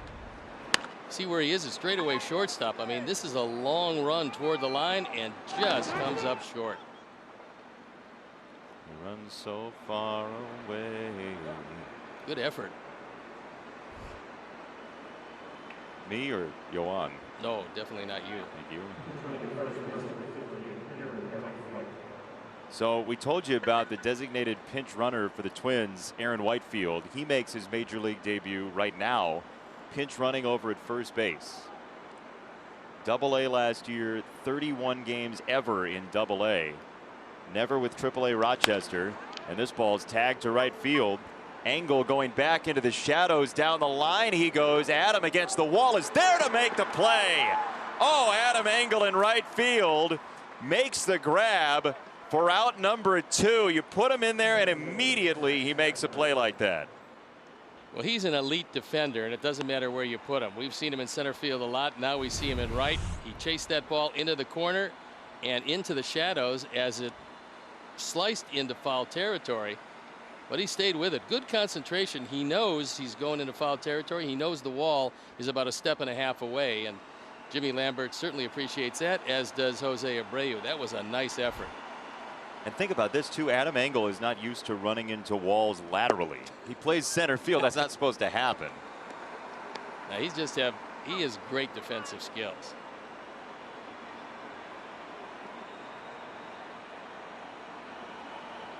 So Jimmy Lambert's major league debut gets him a strikeout. He gives up a hit, then a fly ball from Marwin Gonzalez, and 1 strike away from finishing his first major league game.